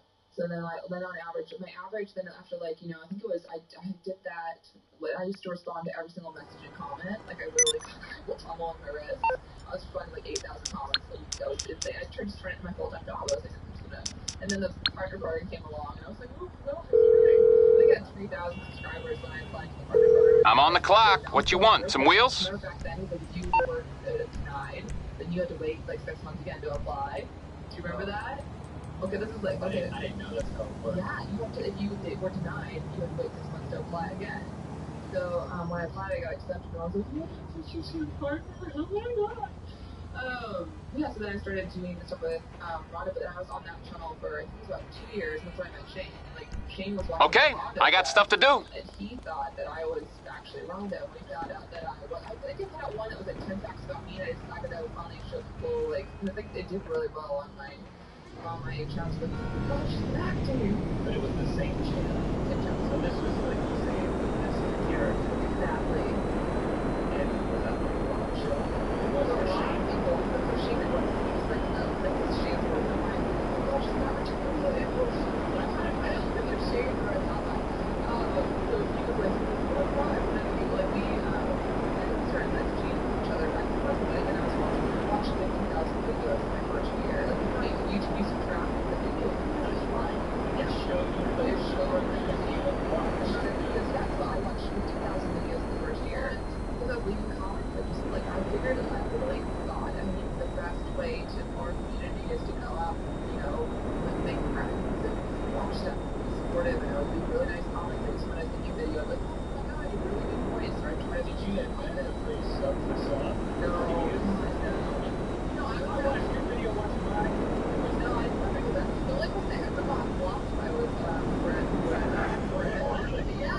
I did. Oh gosh. I didn't block you. You don't remember this? I do not remember. I was dedicated, man. If you could go to someone's channel, I mean, you can still comment on someone's channel now, but it's basically not hidden. Yeah. This is a front and center default thing. The latest person didn't comment on the channel, and a lot of people do it so it will stay up there a while. And you do it a couple of times. I would. But in character. Exactly. 100% character. It was all like sparkles and rainbows. Yeah, all in character. And I thought you were that girl. And I was like, B-Rat. Yeah. B-Rat needs to. Oh yeah, it's multiple times. I remember. I forgot. It's amazing. It's kind of embarrassing, but not, because it was my past. So like I think I've learned a lot. But you know, it's like you see what works. So Shane, whenever you did that on Shane's channel, he had seen your videos, or like him and Kate used to watch my videos and make fun of me. Like I was like, you know, Shane always has that person that he loves to watch for a laugh, and I was the person that he would watch and be like, oh my god, she's mentally insane. So like we started messaging each other back and forth. It's like, remember YouTube had a share button too. And you were in character. No, this is the Let me know how I can help. And let me just say what an impressive collection of vehicles you have, boss. She's a real person. Your personal vehicle's coming around as we speak. I don't even know. So we used to message each other back and forth on actually MySpace. And MySpace was still very prevalent then. So he was like, oh, is the share button broken for you? I'm like, yeah. He's like, we should hang out sometime. I'm like, yeah. So this is the first time. He was getting, like, I think he had like 25,000 subscribers, and he's getting like 50,000 views an episode, and I had like 12,000 subscribers, and he had 8,000. So that's when we became friends. We're just small channels. So we met up at 3rd Street Promenade with Kate, and it was the first time I've ever met anyone online. And she was like, I'm scared of me. Like, hey, we talked online. It's normal. And I was hanging out with this like group of guys that was just really strange. It was like I was like all in a strictly platonic way. I was like, oh, they're treating me all like their girlfriend, and it was so strange. I was like, I need to get out of this. I need to make some new friends. Like, how specifically were they treating you? Well, they would just like text me and call me all the time and be like super like flirty. So I mean, they were dating all other girls, but then like they would get jealous. But I was just really strange. Like I was like, I'm not dating you guys. We're just all friends. What is going on? So I was like, it was at that time in life I needed some new friends. So Shane and I think that we went, Shane, Kate, and I went to Six Flags. And I remember we went to Whole Foods later. He's like, oh, could you ever play an emo character? And I'm like, yeah, what do you want me to say? I was just like really dry, like all throughout the supermarket. He's like, brilliant. So he wrote it, and then we did emo breakup, and then that went pretty big. And then we did How to Get Big on YouTube. And that I got big trouble with my roommate because like Shane like filmed on her bed. See, like I kind of talked into it, but it's really funny now. We go back and talk about it, but yeah. So that was what, like on her bed. He filmed the. I don't want to say what part of the video. It's like weird. Just say it. No, it's like he's doing something very inappropriate to Joe Nation on my bed. Like nothing like censored in on your roommate's bed. On my roommate's bed, yes. And then a coworker told her because the video got like I don't know, a million views, and then she.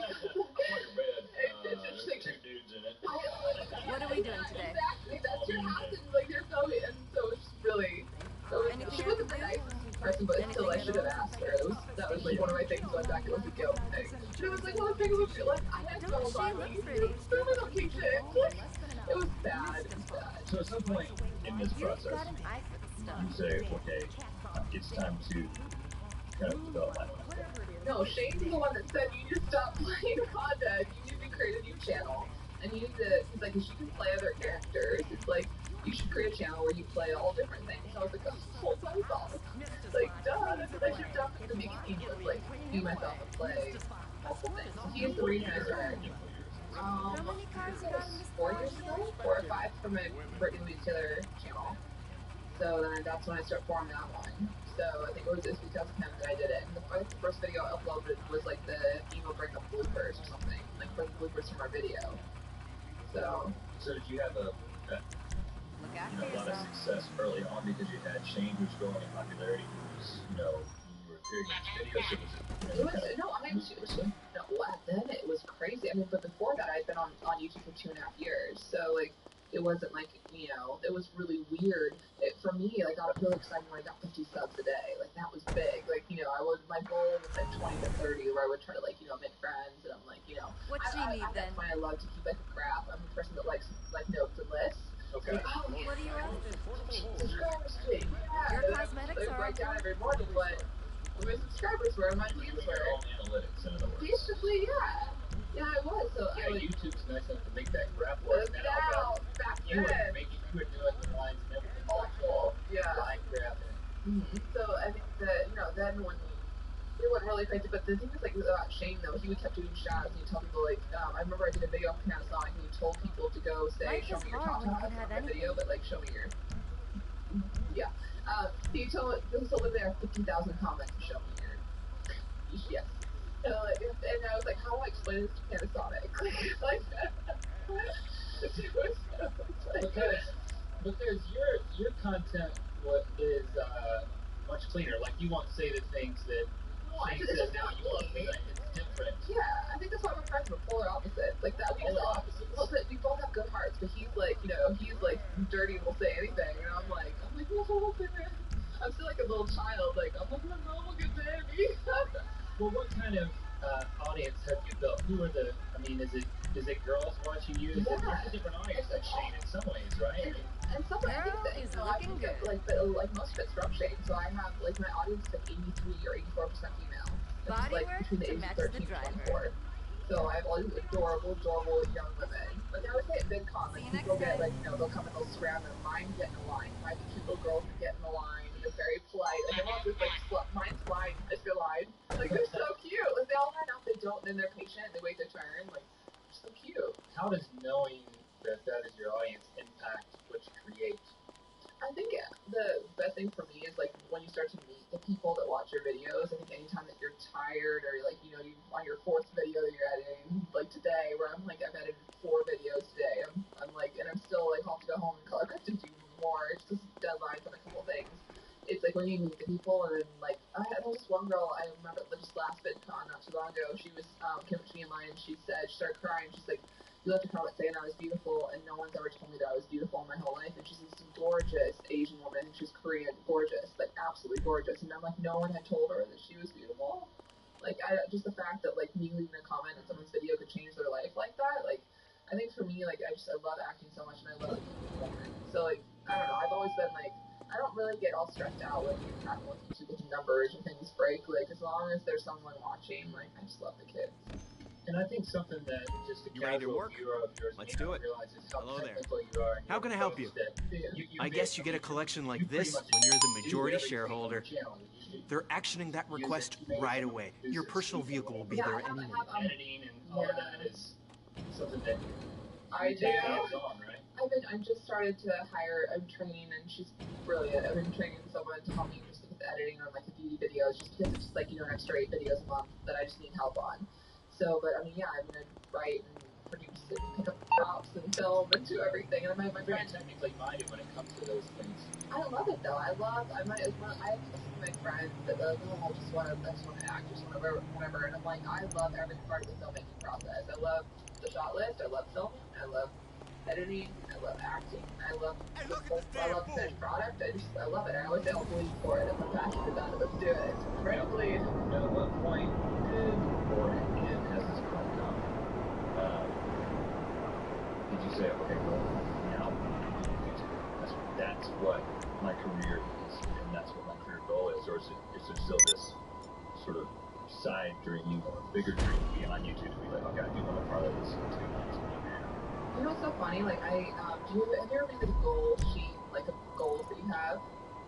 Well, like spreadsheet. Okay, there we go. No, but I had I'm too nervous to write them down. No, but I did. I don't find it so guilty. No, but it's so weird. I like literally found the sheet that I wrote, and I think I found it. I'm not supposed to a couple months ago, and it was like reoccurring role on a TV show. I'm like, I have that right now.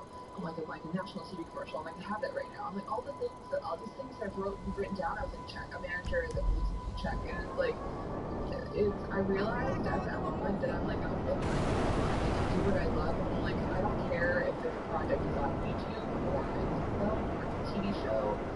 I don't care where it's at, because I feel like the lines are crossing. Like, I was in such a rush and wanted so badly to break into TV and film, when right now TV and film wants to break into YouTube. Like, it's so strange. Like, everything's going online, and right now I have no desire to leave. If anything, I wrote an 8-episode web series with for my big film company. It wasn't enough money. We have other things, fingers crossed, that we'll see if it comes through. Like, for me, I just want to keep, using the quality things Would that that be a new channel? What's it would the be. nature of it? I don't want to go into it too much. It's a really good. It's like it'd be almost like a CW kind of show. So it's a like 10-minute webisodes. There's 8 of them, and it's very interactive, and it's what my audience would like. Like, it has to do with like romance and love, but it's really funny. Like, the characters are each one's very distinct, and it's very funny. So you're playing a character. I'm playing the main girl, Samantha. Take care. Yeah. And just give us a little bit of what Samantha's like. What's the hook? I think the big hook of the series is the relationship between her and her best friend, because they're perfect for each other. He's in love with her, she doesn't realize it. So it's like that whole thing where you're always rooting for them to get together, and then they finally do, and then they don't, and then it's just all that. But it's like the series. Again, I don't want to go into it too much. I'm so paranoid. I'm like afraid. The first 8 episodes are written. The first season is done. And I just, I want to get it made and get it out there. So it's a question of sponsorship with enough money to cover the budget. I just haven't, I thought about doing Kickstarter, but I have major issues with being like, hey, give me $10,000 and I'll give you a line in my show, or something. Like, I don't want my kids' money or my viewers' money. I would rather, get a sponsor behind it, or get, I feel like that's the route that I want to try. I mean, who knows? I might eventually, try Kickstarter, but I don't think I want to. I don't want my viewers' money to do something that I want to do. I'd rather it be free for them and them, be entertained and have to deal with maybe a little bit of sponsorship in it. Now, you've been doing this for quite some time. 7 years, yeah. Right, and and we have each other. This is not an easy business to be in, because YouTube is constantly changing, and you have to kind of reinvent yourself and come up with new things, keep people interested in that kind of thing. You're doing this kind of alone, and you're still doing it. You're going to leave from here and go and edit more videos. What keeps you motivated? What keeps you going? I think that it's just mentality. Nothing like, but I respect. Yeah, literally have to tell myself that, that there's, I watched this really good sermon by this pastor, Joel Osteen, and he was talking about how, you have to literally tell yourself that, there's nothing that you can't handle. Get up and, just know that, whatever God gives you, it doesn't matter if you're religious or not. I'm a Jesus freak. So, you just talk about how, you need to get up and say that, that thank you, God, that whatever you give me today, I know that I can handle, because you would have given it to me if I couldn't have handled it. So, on the days when I'm really tired, I'm like, okay, well, this is on my plate. Obviously, I can handle it. So I think a lot of it's attitude. Instead of me, when I'm home editing, instead of being like, oh, I'd rather be out, it's like, oh, look at what I'm getting to do. Look at the products. And I mean, I struggle with the changes to YouTube, because if you notice, the trend is a lot of, put up multiple videos that are lower quality, or, put up, a gaming video or whatever. And I just know for me, that's not my style. I love making really cool videos. If anything, when I just put up, a challenge video with my brother, a challenge with a friend, I feel like I'm letting them down, and they love it, but I want over the top. I want, something different, so it always bothers me. I'm like, I want to upload that video. But yeah, so I think that it's just fun. YouTube is one of those places that, it's always going to keep changing, and I mean, who knows if it's going to be YouTube, it might be another site in 5 years. I mean, but I know I'm always going to be making my own content. Once you realize the power and freedom of doing stuff yourself, you'll never stop. It's like being your own boss. It's brilliant. It's a pretty good deal. It's a really good deal. You put in a good word for me with your mechanics. How do I get big on he YouTube? thinks I'm an They're asshole. it's just hard work. Some people hit it on the first one, some it's 2 years, some it's 4. Look, the Fine Brothers, how many years was it for them before they blew up? Was it 7? But whatever, then now they're huge. You can't, you have to put the work in. Get a camera, learn to film, learn to edit. You gotta put in the work, and then, if you want anything, you just fight for it. Well, we appreciate hearing your story of fighting for it and the success you've had. Thanks for this time that you spent with us. Grab the Sharpie. You got to sign the table. Oh, I do? Yeah. Okay, do you describe it as I'm signing it, or how do we do this? They're listening right now. Yeah. Maybe we should go over that direction. There's a good real estate Sharpie in the territory right here. Art. And BLT. Oh, yeah. Oh, yeah.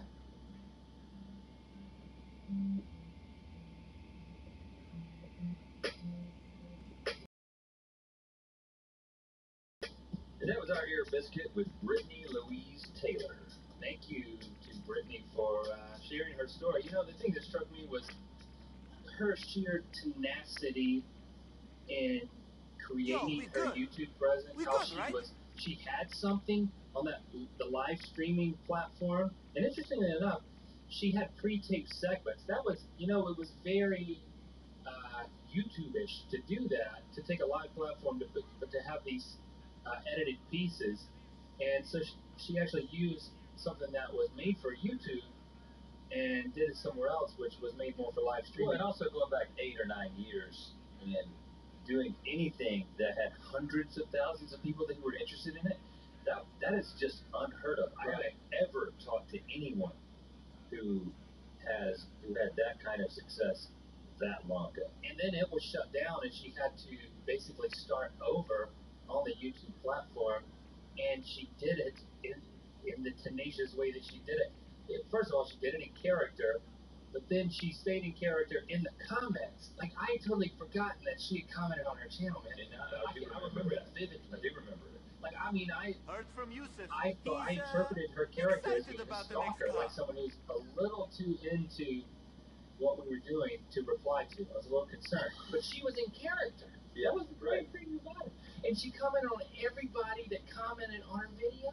And watching 50,000 videos in the first year on YouTube. I mean, the thing that is really significant for me is that you've got people who kind of just stumble into it. You know, we talked to Glozell where she makes the initial video that is sort of an accidental viral video, and then her career becomes about, well, building upon that moment, you know, and it becomes a successful YouTube career. And then you got somebody like Brittany who just basically willed it into being. And you know, and I know there's a lot of people out there. There's a lot of people listening. A lot of people, you know, in that now that this is a thing that you can do, they want to do it, and you just see that. Well, it might be a whole lot of work. You know, I want to thank you for this opportunity. That's one of the And for not killing me I don't so know far. that Brittany would say you should reply to every person who comments on your videos, but hey, you know, that's one way to do it. I don't think she's capable of doing that now with the quantity of comments on her channel. I'm sure she doesn't. She's not able to do it now, but she still maintains that personal connection that, I mean, she was able to tell us about. So, again, it's great to get the perspective on how she has made it to the place where she is. We look forward to, you know, this narrative series that she's talking about. It seems like we got a little bit of a scoop on that, so that's good. That's what a Ear Biscuit will give you. The scoop. It'll give you the scoop. It'll give you an understanding. It'll help you understand somebody. Now, when we watch her videos, or when you watch her video, you're going to understand more of the girl from Arizona. Maybe we should have called this podcast The Scoop. That's what I'm thinking. It sounds like, it makes you think cat litter, you know? How about ice cream? Or ice cream. The Scoop. Kitty litter ice cream. Now Yeah. that's something to think about. You've never had a cat. Why are you thinking about kitty litter with Scoop? I had a cat for a little bit. If we really want to go into it, I had a calico kitten that I slept on. Yeah. It slept on my pillow. So I was thinking, staff I party didn't kill it, tonight? just gave it back. Or Give it not, back to its or mom? not. It's okay. We'll get into this later, but thank you for listening to this Ear Biscuit. We do it every week. We have capacity for you to invite your friends to listen via the SoundCloud or the iTunes. And please do that. Keep listening. Keep inviting. Use both ears. And we'll keep broadcasting in mono. You keep listening in stereo. We will reply to your comments individually. Next week, Link's going to be in your left ear, and I'm going to be in your right ear. Well, we'll talk about that. Maybe not. Well, it's possible. Yeah. We could, I mean, technically, we could do that. I'm going to try to make it happen. See you next week. Or you hear us next week. Something like that. Bye.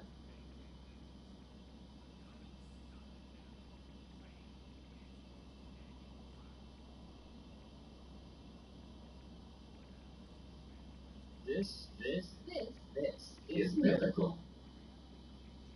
This episode of Ear Biscuits is brought to you by Squarespace, the all-in-one platform that makes it fast and easy to create your own professional website. You got a serious look today, boss. You know, everyone Business should time, huh? have an online portfolio. I do, just in case this goes south. I have a portfolio of all my work. It's just the red half of all of our work. just in case this goes down, then I have to be hired as an individual contractor. Just a bunch of split screen. And did you have to know how to use HTML in order to make that run? No, it's just like pointing and clicking and moving. It takes all the thought out of the process. All right, listen, people, you can try this out and become convinced yourself without even having to put in a credit card. I hate it when you have to do that, and then if you change your mind, you try to cancel it. First of all, you're going to become convinced. You're not going to change your mind. The site is great, and whenever you decide to go all in, get 10% off by using offer code RNL. That's squarespace.com, offer code RANDL. Now it's time for an ear biscuit.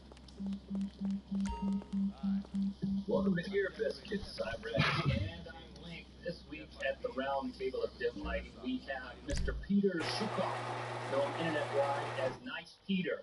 He is the co-creator of one of YouTube's most popular series. Maybe you've heard of it? Epic Rap Battles of History. In our conversation, we get into clearing the air about the fact that our video entitled... So, last night, I had a nightmare. One, did we clear the air? We discussed it. We discussed it. Pete also chronicled the 8 years of struggle before gaining traction on YouTube, including performing at airport hangars, nursing homes, and McDonald's restaurants. And we get into the details of how we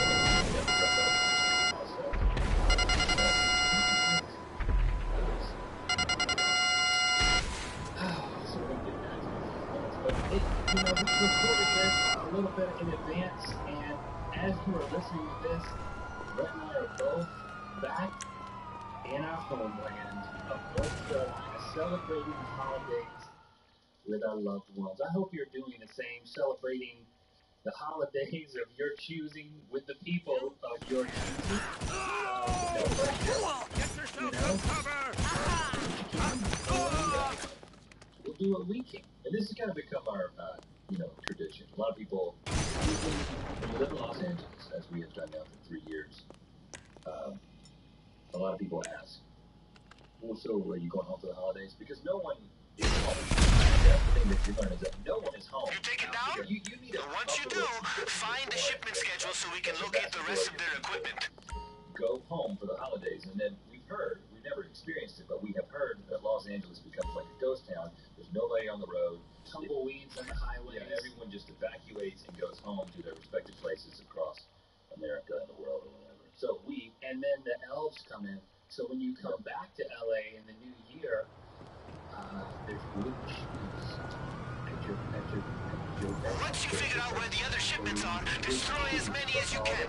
The less equipment they get to the police station, the easier this is going to be. Not actually that's like a type of dish. The enchilada is tasty. So what are we doing right now?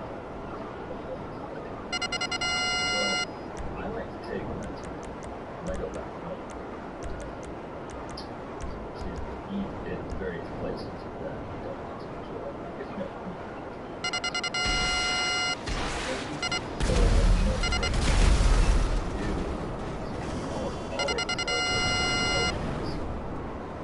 Because chicken and just existence. That is just not, interesting thing that told me recently that you like Popeyes, or that you think Popeyes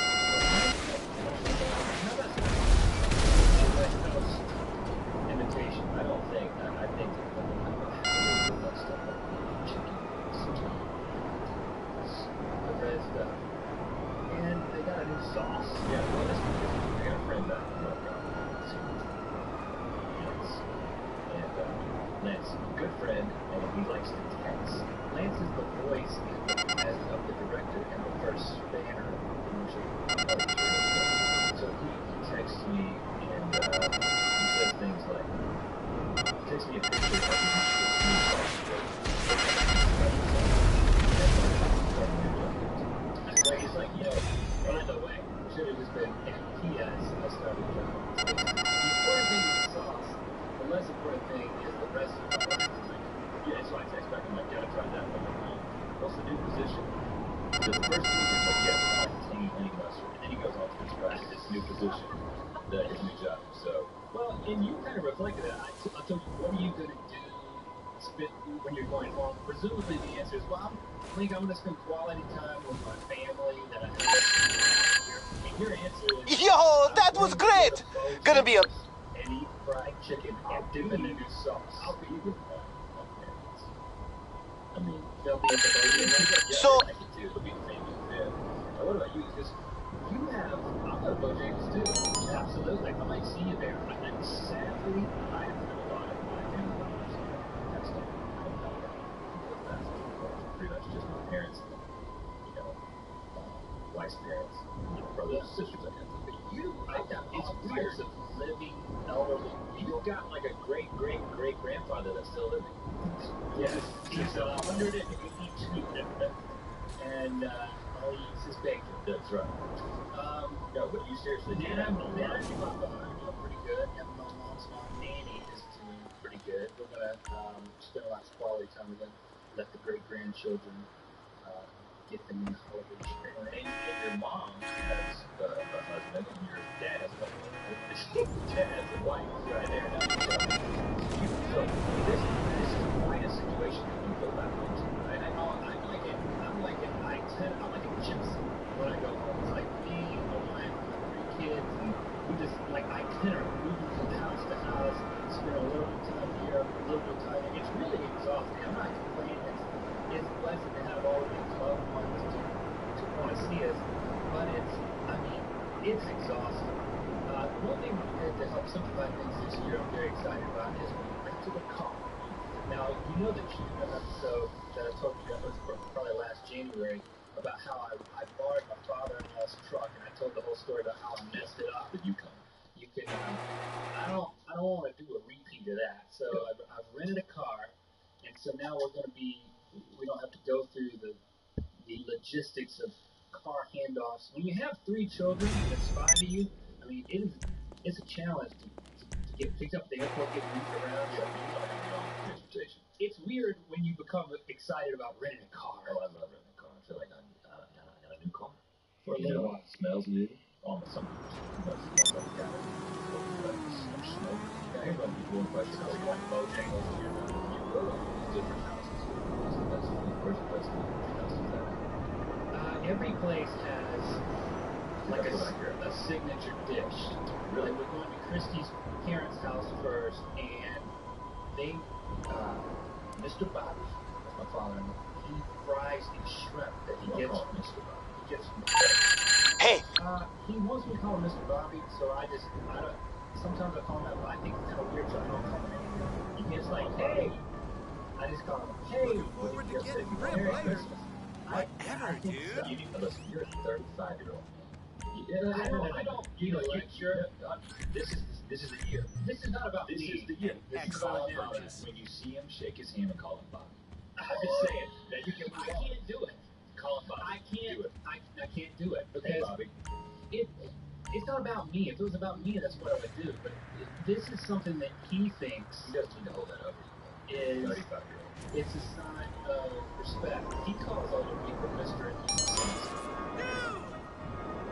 Yeah, he still does. Well, you know, change. So it's respecting your elders. Okay. So what does he make? What's the Fried shrimp. Mr. Bobby makes fried shrimp. Get over it. That's what, there's no getting around. Is that the best food of all the relatives? Annie makes great fried chicken.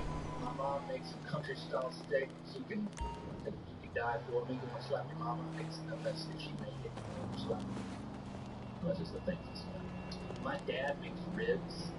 Because we only come home once a year, they all make something. It's like amazing how you have people at Christmas. If you call Mr. Link, then I'll take you. Alright, let's get to Mr. Nice Peter's conversation. His personal channel has over 2 million subscribers. And this series has garnered over 1 Okay, so we need to get... 1,000 million last time I checked. That's a lot of views. And we've got a lot of epic guests on the series, including Snoop Lion, Kim-Pedersen, Snoop Dogg, or maybe somebody you've heard of.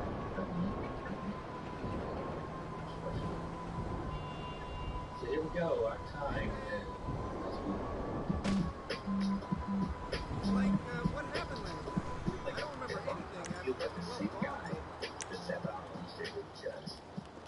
same lost person. So the first time you met, like the first big time, you're having flashbacks to that right now? I've been having flashbacks to that all day, yeah. Really? Yeah. What's your memory of our first meeting? My memory of our first meeting is that I had been watching and seeing you guys online for a while. Where instead of scaring to being inspired by jealous, and I saw things and it was like, why aren't I doing that? And I now look back and realize, well, because I wasn't doing it. It wasn't that I could. I don't know what I expected it from magically just open up to me or something. I realized I had to create my own opportunities and create my own work. And then I could do anything. But at the time, I was really lost with what I was doing. I was playing months and weeks before that. I was playing Iowa, and the whole front row had and I was just like, I was trying so hard, but I wasn't telling myself that. So I saw you guys were trying hard to the right thing. Definitely tried hard. I'm going to own that. But that's a big difference from what I was doing. You tried to have a very obvious and successful video on the internet that focused on music and comedy. And I was making very popular videos that focused on music and comedy. I wasn't really trying to do that. I was just wondering why. And you had a few picture songs that were floating out there. At that point, yeah, I'd started to gain a little momentum. I was starting, and that's why it was such a great time to meet you guys, because I was like, I'm gonna follow this path. It's like doing great work, and I saw you guys and so it was just a cool time to meet. Well, it's interesting now the tables have turned, because now we have to be jealous of the most successful musical series in the history of the internet, one of the most successful series, if not the, in the history of the internet. I think that's maybe where I was lucky to have all that pent up. Like for all of a sudden like the reason is that I was and then I was like, oh my god, I gotta make up for this fast. Right. It's my last chance. I felt there was a lot of desperation. I was really good. I was about to jump at it. No insult to anyone that I worked hard. But I knew that was kind of tragic. I knew I had something better. But that's just what it was. I was just desperate. And I think that desperation finally get home. It was a very fruitful conversation with Dave. The chicken Danny Diamond. I sat down with Danny Diamond. He asked me pretty straight. He said, why aren't you successful? I think you're talented. And I said, I'm moving this job. That's what we delivering medicinal baked goods around town. Okay. The little green baker? That was my job. What was it called? The Venice Cookie Company. They made excellent products. They made vegan medicinal cookies, which no one was doing, gluten-free things. Okay, so they didn't have marijuana. They did. Oh, yeah, you put it in medicinal products. Like, well, when she said vegan, I was like, oh, they had ibuprofen. Yeah. Aspirin, they had medicinal properties, but they also they tried to make a gourmet treat that wasn't like over sugar. It was like these are for people who want just the mass thing here and want to smoke since bad for their health. And it was kind of like the company, it was cool. But that was what I was doing from 9 a.m. to 4 p.m. So by the time I got off 4 p.m. it was hard to have that extra energy reserve to really push myself creative. So I told that to take myself, all right, well that's ridiculous. So I'll give you a salary that matches that, and then you won't have that. So all right, now why aren't you successful? Because I'm eating all the cookies. No, as I said, well, my computer is just not. I don't have the tools that I need. The computer is not. I go edit. Pro Tools is barely running. It's like, all right, what's you do? Why aren't you successful? This is a good conversation. Yeah. And at what point did you start calling him Sugar Daddy? I never did. It was a very casual thing. I barely knew who the guy was at the time. I just I don't even know if it was called Maker at that point. It was called The Station to me. Right. I thought the Fine Brothers owned it, and I thought Danny was a janitor. He was this guy with a scraggly beard sitting sitting in the back corner. He Exactly. He was so mysterious. I didn't understand what he was, and then he was really revealing to me what he does, and what he does that's so different is he believes in things without. All right, Mission Row locks down hard after dark, and we can't exactly do this. Everything's surrounded. So once he moved those two challenges, I said, well, I just feel like I need that some exposure to people. I feel like I can entertain even like in front of people listening. So, we need a police chopper. My first thought was we just tune into the Weasel News, find a chopper chase, and go grab it. But then I figured stealing a helicopter on live TV was not the best start for a clandestine operation. So, we're gonna hack the signal box for the newsfeed they're prepping for later today. We'll be like an hour ahead of broadcast, but that's all we need. Feel entertained. What kind of performance is going to amuse these ladies? And that's something I've developed over the years. That could be a great web series. How to amuse grumpy vibrator at the post office. But he gave you an audience. He gave me an audience. He put me in some videos that were like just connecting me. Connecting me with Capson, connecting me with Shay, and he just put me in front of people. And he was like, all right, people are watching. You got momentum. You got your computer. You don't have a day job. Why aren't you selling, 25,000 songs a month? Right. And I was like, I guess it's me. I guess that's, you just removed everything that isn't me. I guess I'm the only person to blame. And that just did something to me. The idea, I had stopped performing live and focused only on making videos. Okay. I was going to do a live rap show with Lloyd and another one of our writers who played Einstein. And I had to pull out of it the last second. But they did it. And one of their segments on stage at this improvised rap show was to get suggestions from the audience and do a rap battle between those two people. And there it is. Sending you the chopper's location now. Winston Churchill versus, Marvin Gaye. And improvise a freestyle rap battle. That would be amazing. Yeah, and they're both pretty good freestylers.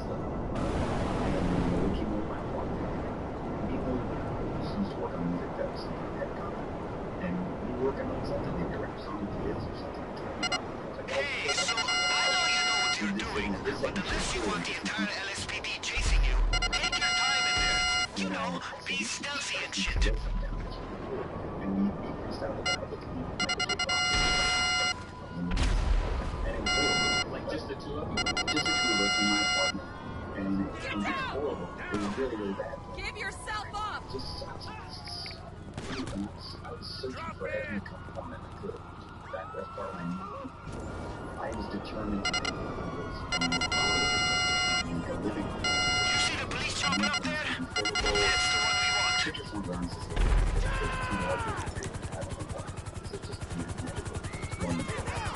but this is free. And at Maker, I have these resource states where I can get a camera guy and a green screen and get to use their production machine. I was really doing everything by myself at home. I was making all my videos in my bedroom, so but I got to shit! They found you, huh? Can't say that I'm that surprised. Just shake them off and I'll work on the drop-off. I've had some deep and I just saw this whole world of taking these two people and putting them in this Mortal Kombat universe, this like trans-dimensional universe, and these two people from history just going out and having this announcer in the office, the rehabilitation scene, it's like kind of scene and all like that, it's nice. And they have this announcer, this other working voice that comes from nowhere in that house, and it's got that announcer, and I don't know, I took the idea when we were going to do it. We were going around different directors and didn't know where we were going to go. It almost got shot like in a grimy brick, like a grimy brick background and really not green screen, And I got something that I signed with David Carey, now directing on Saturday Night Live, which I think is a testament to how talented he is. And I told him the idea. Hey, you ready to be impressed? Once we have that chopper, we can see if we can find the pilot's key card and use it to get through the roof access at the police station. Neat, huh? The audience, hello, Ryan. Yeah, the audience did that. And that, so you posted a blog with that.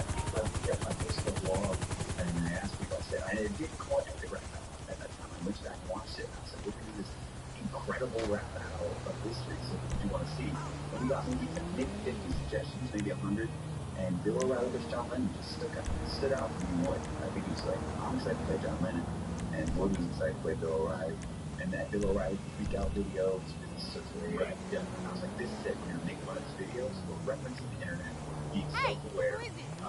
John Lennon is gonna be cool. And John Lennon was originally going to be in that New York City t-shirt. And I remember Shay Carl was on Venice Beach, and I called Shay. I was like, hey, can you look for a New York City t-shirt? And everybody at that time was so cool. We were all just so much in touch with each other's dreams and ambitions and inspirations all working together. And it's not the same as that anymore. I can call Shay Carl and find a t-shirt from college. I'm sure I could, but it's just not things change that culture. It's not that culture. Well, and we want to come back to what it's like to now have this series that is so successful. It's almost all your time, okay? Yeah. But we want to come back to that, but we want to go all the way back to Little Peter. And by that, I don't mean you're Peter, I mean... Sure. Okay. Young.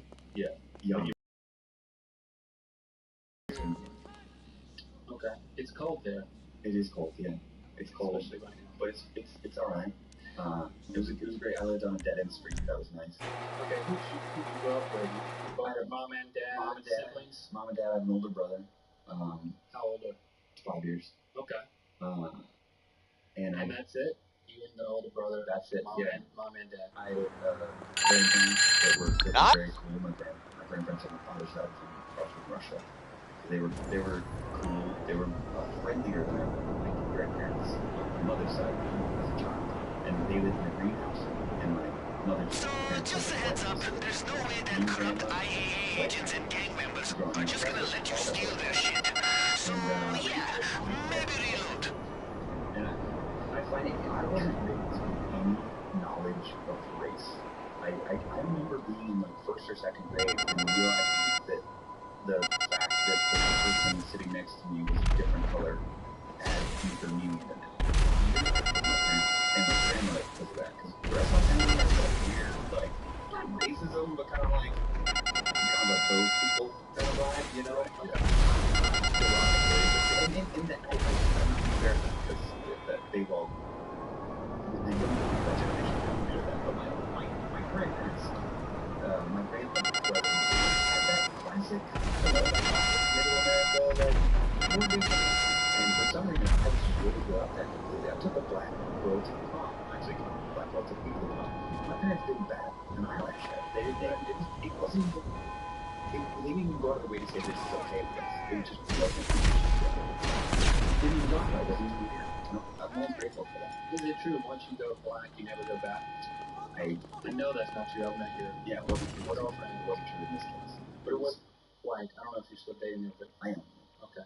That has been tricky with what I do. Everything's been tricky. Dating a white girl? Dating a white girl.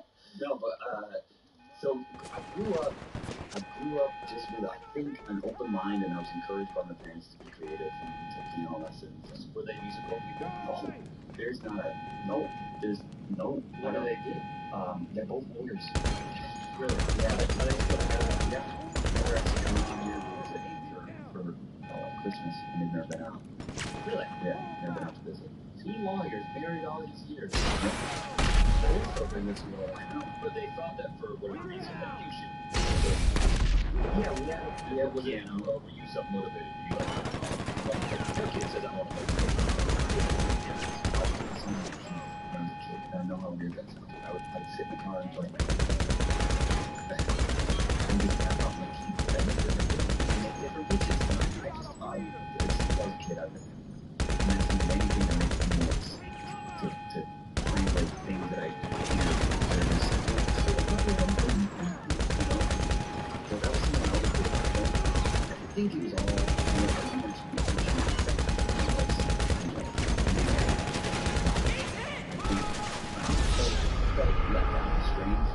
as a young kid, for whatever reason, or for... What were the reasons? Left out of what? School? Like friends? Yeah, I think friends, and just, like... I don't know, I just always felt strange. And I think part of those reasons are things I'm still discovering about myself, and things I'm still understanding, things I'm maybe not ready to like talk about on microphones. But I just, for whatever reason, I felt always different, and I felt always, not necessarily in a good way. I felt like I didn't belong. I felt like I didn't fit in. I felt just like I felt like everyone was gonna laugh at me or make fun of me.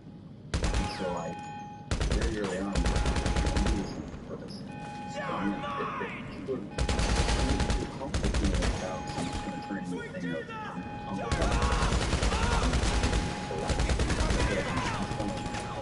how I might get. So are we talking grade school? Like that young? Yeah. Do you remember anything that you did? Like just to make it and run through the school? But... No, not really. I was just always aware. I can remember being aware at a young age of just how people react, and just like reading people and seeing where I could get lines, and seeing where I could get laughs out of people or get attention. So I was just paying attention. And I was hooked on approval, probably to it potentially damaging. Get in close!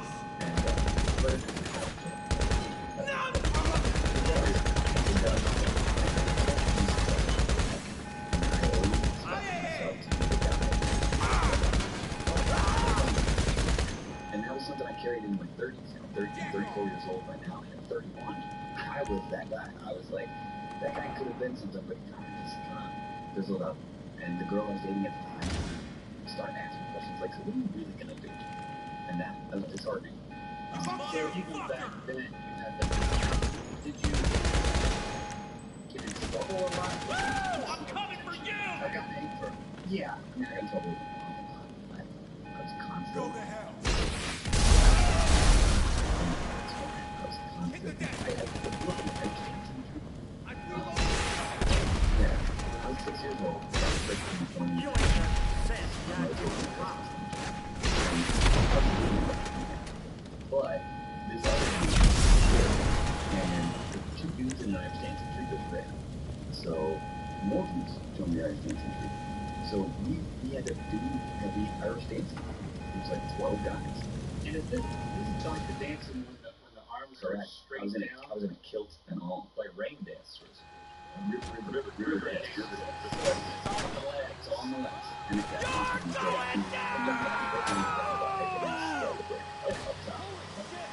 and so I grew up in that environment of school was like school, but then my life was in this Irish band, and I went to classes, and that was where I felt the most like I belonged to, and also most I felt weird. I don't know why. I just felt like I didn't really belong to this group, but I could belong as long as and that was something I just did. And I was lucky, man. Some of these guys are the best laugh in the world. This guy Kim, I just saw him. He's got the best laugh in the world, and I don't think I'd be doing what I did today. So you're keeping in touch with the Irish dance troupe? Yeah, I did more than my high school acquaintances. Are they still touring? No, they're all. I mean, they're not a lot of our kids and stuff, but the troops are still going.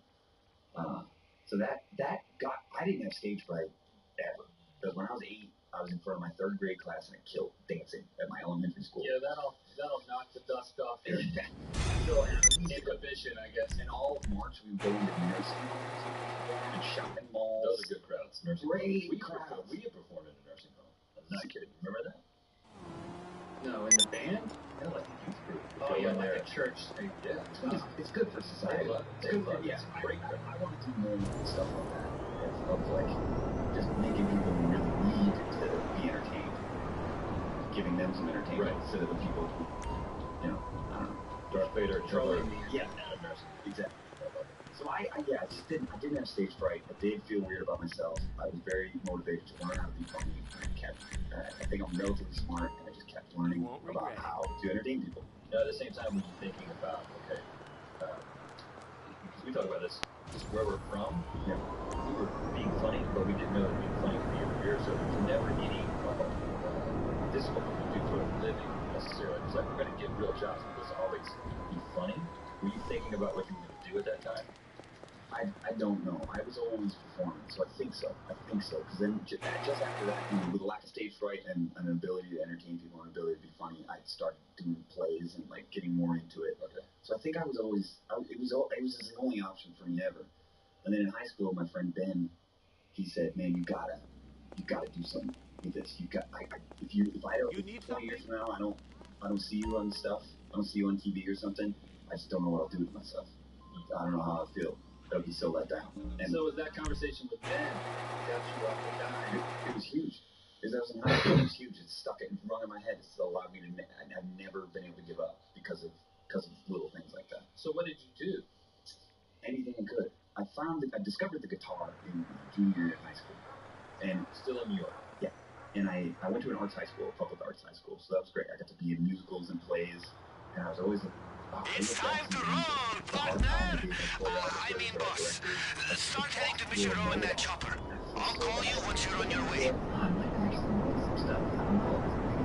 Instincts might have been there. I might have known that was stupid. And it's not my place, but I still think I was right. She had us. You do this kind of thing all the time, right? I mean, breaking into a police station, incapacitating a bunch of cops without killing them and starting World War III, breaking a dude out of the cells, and having him lead you to a unique car you want to steal. This is like normal for you, right? It's junior high school. You didn't get your way though. No, I lost. Man, this car's gonna be the real shit. Seriously, when they write the history books on Los Santos gang life, there's gonna be a footnote saying we stole a piece of it. Okay, just land on the roof nice and easy, like you're a cop that does this all the time. Deny that was my primary motivation. I was like, I like to make people laugh. I like to have it approved. This is good for everyone with attention exchange.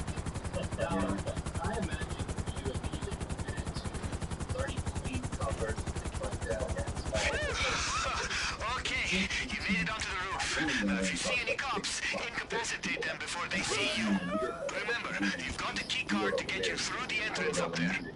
Okay, throw a couple of gas grenades down into the vents, and most of the officers will knock right out so we don't have to shoot anyone. This is gonna be crazy! Masturbation. Classic junior year high school stuff. Our first song was called Dumpty Dum Dum. It had a key change, which I thought was great. Getting out that last turd. Yeah. It was autobiographical. It was true, but a real guy. It was a real scenario. What was the scenario? Jason walked in and there was still left in part of this guy. It was so unbelievable and inspired. This mythic story. With a key change. He's such a good guy with a key change. Oh, wow. So lots of those type of songs. Yeah. But then you would just sing to friends. Just sing lines from my Irish dance and sing to Nick I was on and just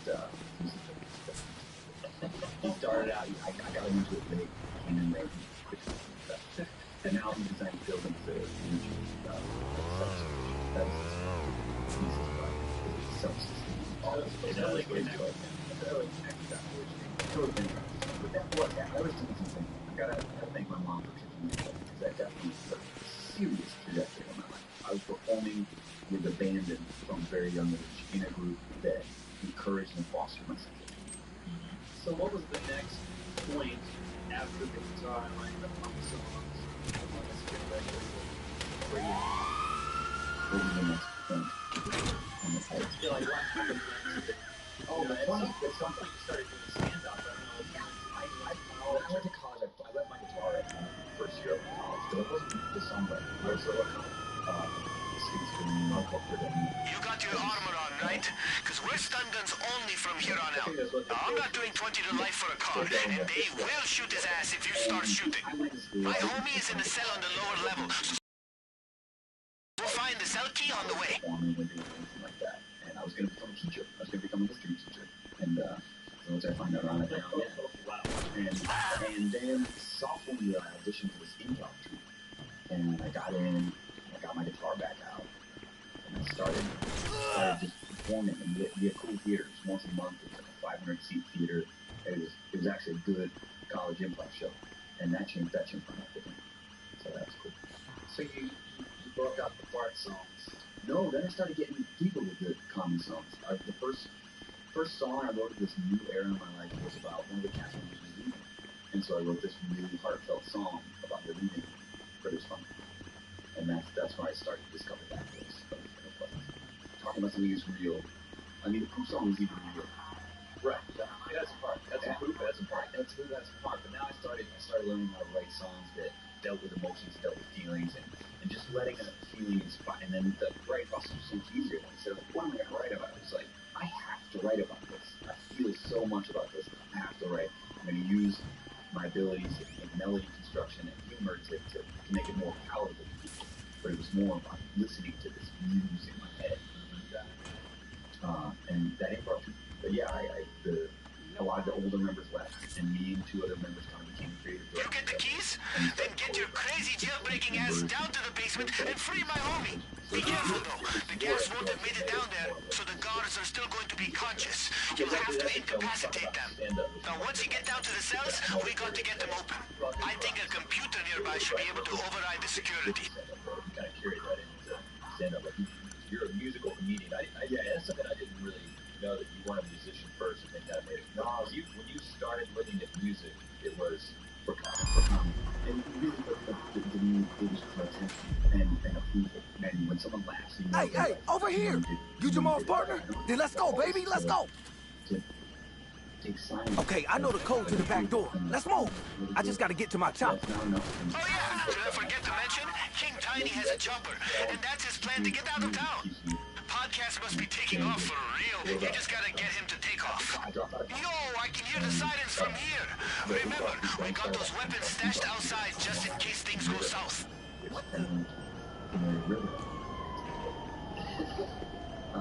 So you had not been there. You thought this was like, I went out to check it out. I was like, this is great. It's perfect. It was at a house full of people. What's going on? The other guys. The dream. I mean, it was like a comedy. It was a comedy. It was an improv comedy. The theater, when I was there in the Belgium, and I spent one summer there with tables. I learned. That was it. I don't know if you ever heard that depressing stretch in your life. Hurry up! Get in the getaway car. Steal something else. Whatever works. Just wheels up and en route. Chopper in one piece. Stuff. You actually sit down on your shots and you pull your fingers and like take your skills a step up instead of just like. You want to know about the car? Then I need to see that the cops aren't gonna catch us before we get to my chopper. You made a choice to drop out of college and go to this. What did your parents say? I called my parents. I was on as and I told them that I was dropping out of college. I don't know if that's something I should say here. I was already, that just shows us I was failing in school. The only guy who got killed was angry. Dispatch, you have location on suspect. Free here, suspect is out of our sight. I get these extra at Fredonia. Yeah. And Fredonia is exactly a place where people excel in. So I was just really bad. So you're taking a lot of minutes. No. Or just occasionally. I swim a lot. And the occasional minutes and shit. I grew up trying to. That's the other thing that I felt like I used to look out! Talking about all this kind of stuff. When I started making YouTube videos, I felt this responsibility to develop. We are airborne and en route. I can't talk about this kind of stuff. Well, I mean, we want to hear the real story, and I think people appreciate the real story. Okay. But I want to drop sensors. Alright, well, I was doing a lot of drugs, and I was doing a lot of drugs and like staying on a lot, and like just putting everything off. I was just like looking at a lot of porn and smoking a lot of weed and not charging myself, not pushing myself. And so I feel like this story is gonna make for the coolest podcast ever. Seriously, King Tiny's going to be dining out on this for the rest of his life. Or until he ends up in jail. Again. What was it like? Holy shit, jail! Did it make it like, this is not what's happening, or kind of happened that way, so since I was just not makes it easier for me to deal with if it's just a little skewed. Acid is just, it just encourages you to relax your guidelines of what you're doing. And then you can sit here and imagine that face walking across the room. You can see it in your brain. You watch it walk across the room, you know it's not real. Acid does give you a little push, because you'll see this glass going wobble, wobble, wobble, wobble, wobble, and you're like, I know that's not moving, but I do see that. So, and I did, yeah, and you relax your inhibitions, the suspension of belief just relaxes, and it encourages you to hear through, because you're like, and everyone around you's like, and so you just go with that. So you never had that show. I did, later. Once I started learning more about the anxieties, dark parts of the world, that's great. You're old, you know about bills, you know about poverty, you know about family, you know about death. And it's like, and after amplified death, if you're stressed out in life, or anxious in life, and trying to feel like, oh, that is still good, it's not, it's gonna die. It's gonna enhance that. So, how did the call with your parents go at that point? You know, you were hearing trees breathe, seeing trees breathe, you were like, I'm going to drop out of college, this is going to be great. I knew I was going to drop out of college, I was excited about it. I didn't know what this was good at, and I did feel stupid about myself, just not succeeding at something that I probably could if I put my mind to it. So I think my dad called me, and was like, hey, I'm dropping out of school. Gotta go. Very confident and very. We fucking did it! I'm out of there! Woo! Hey, I got a split, but here's where you'll find the car. I was like, so it did not for me. I always kind of admired that. So I think he got it. I think we both got it. That's one thing I'm grateful for my parents for. They never really. He tell you where the car is? Then don't waste any time. Go get that shit. My mattress in the garbage we had. I was sleeping on the mattress in the garbage. But even up until Dr. Seuss versus William Shakespeare was released, I was still sleeping on the mattress in the garbage, which I always think is fucking good. Well, none of that was going to get you had it. You were sleeping on it. I was sleeping really good. You had it. If it ain't broke. Okay, two things. One, you'll be in gang territory, which puts you in serious danger. And two, you'll be dressed as a cop, so you might as well have a target on your back and shoot me now, painted on your forehead. Oh, I don't have a solution. I just wanted to say, good luck. Mention that, good inner sense, like, this ain't gonna work. Yeah, and sometimes you gotta do that. And so I was out, and I went back to school, there was a girlfriend there, friends there, and I learned how to sing, and I learned how to make music. But you didn't re-enroll. No, I worked it out. And that was also good. I mentioned that. In college. And I used to sit, it literally sounds like a dream to me, but it was my life for a while. We would just meet up with people, sit in the field, and like drink a little bit, smoke a little bit, and make up songs. And I would sing with this guy, Greg, who taught me how to hum. And we'd sit and do these vocal exercises. Like, oh, let's hit this pitch. And we would just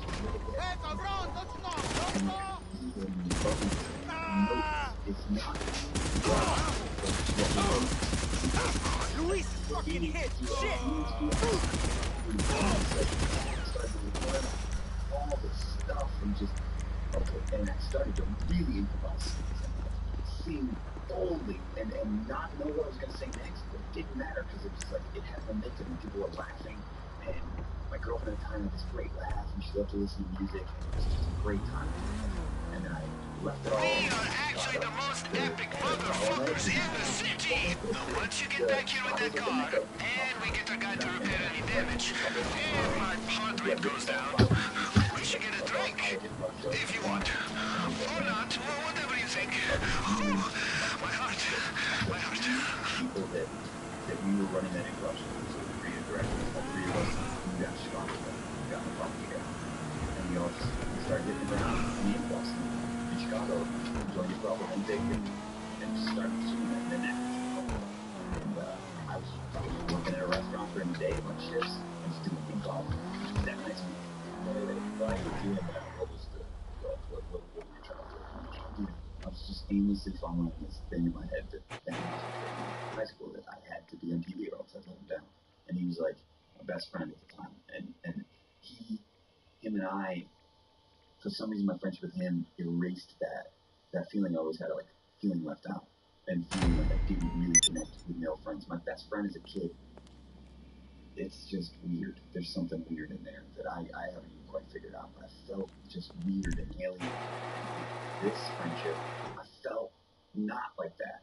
And so it was always in my head to not let him down. And so I had to just keep knocking on. I was just keep going. People in the Second City to do comedy, I gotta go. People they're performing on Thursday night, I gotta go. I gotta lose on me. You know, everything possible, I have to do it. And so I was always doing it. And how long did Chicago? Until I met Lloyd. I met Lloyd, who was also out in Chicago, and he was my partner in rap at the time.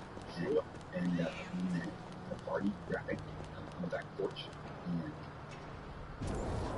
we met rapping. So he was like doing a freestyle. He was a freestyle circle bar. And I joined it.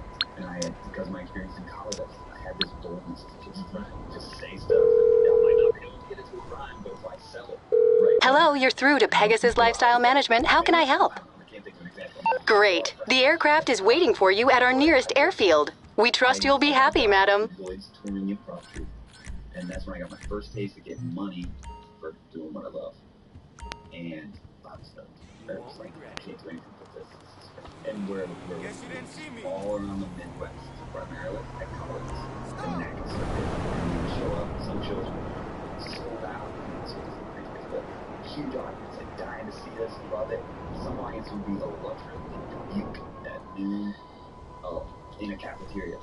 But we'd have to make them laugh for an hour. And so we did it. Down at Starbucks, the double shot. You get out there like, y'all want to see the funny? Imagine just showing up to an improv show at McDonald's. And the McDonald's. And it was a show at. I had 2 Starbucks double shots. And I was like, I'm going to do this. I'm going to get this crowd. These are my black ladies at the post office. Yeah, this is the bumpiest crowd. They don't want to see it. They don't want to be here. They don't want us to make a laugh. Do it. They want to eat nuggets. And that was the spirit of what we do. It's like, we're going to do this. It's a job. We're going to wait for it. We have to do this show. Let's try our hardest. And you were singing songs, no songs? No, that was just short form improv. So it's kind of like Whose Line Is It Anyway? Games, wacky characters, just that kind of stuff. Just getting in the audience's face. You know, if somebody sneezes over there, this whole sketch is about a sneeze. Hey, was that French fries? Those are delicious. All 6 of us will get around you and talk about, oh, those are delicious, those are French fries, and then everyone starts to get like, oh, this is about us, this is real, this is actually happening. These guys are not giving up, so we might as well listen. And that just built up so much. Has your heart rate lowered after we got our guy out? Lloyd's company. Him and I started this company, very independent. They were like, this is bullshit that nobody gets paid doing improv. Why can't we get paid? And so they got paid, and they went out and made their own way. And yeah, that inspired me a lot. And then you were like, time to get paid. Take the vehicle to terminal. Everything is set up for it to be shipped over to Yusuf in Liberty City. I told him all about it, all the history behind it, and everything. He is so fucking pumped. 2003, and I cut down on part of it. I was really focusing on comedy, improv, starting to do well, starting to get recognized. And then I got cast as Luke Skywalker in a Star Wars movie. And that's where I was at. That was at Improv Olympic, upstairs, a guy named Jason Chin. It was great. And this musical director stepped in and got me. I had this no microphone, so I had to project this booming voice. I get it, I find it. And with her, I found it. And that changed everything. And then I started playing open mics. And I had one fun song I wrote in high school about and a cover of Baby Duck books. And I went to an open mic and I played those 2. Sing us a little bit of the jump up. You want the guitar? Yeah.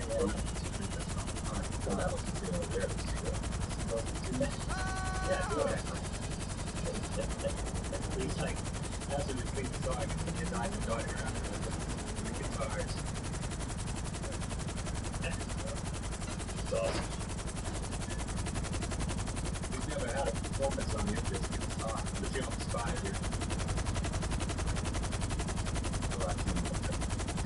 So I was showing them, and I was really intense up here. I was like, no music.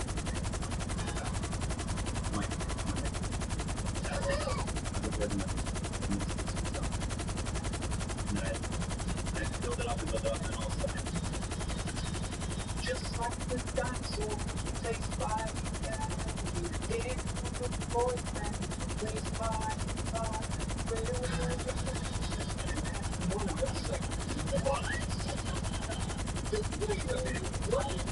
What's it say? Because I think I was doing okay.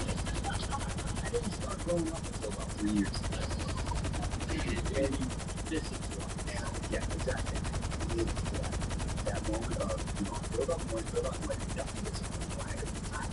And just before I start singing, I go, and then we go, and then I go, vibrate, and I go, say what? And that just changed my life. That experience, I love doing the hip-hop. It's just a little bit too selfish to perform it, but I loved it more. And just like, yeah, wow, but I only had 2 songs. So this guy told me, man, you gotta come back next week, you gotta play, you gotta play more songs. And I just, it was a time in my life when I was single, and it's the only time in my life when I was single, and that's all. I just wrote and learned how to use Pro Tools, and I started going to open mics, and I found this one Wednesday nights at Coyle's Tippling House, and that's in Chicago. I went every Wednesday, and that's just where I workshop everything, and I just, 10 minutes. You only got 10 minutes, so every week I have 2 songs, and I became great friends with Barker. So, okay, so how did it go from this to the story you told us at the beginning of meeting Danny Diamond and this world of YouTube opening up to you?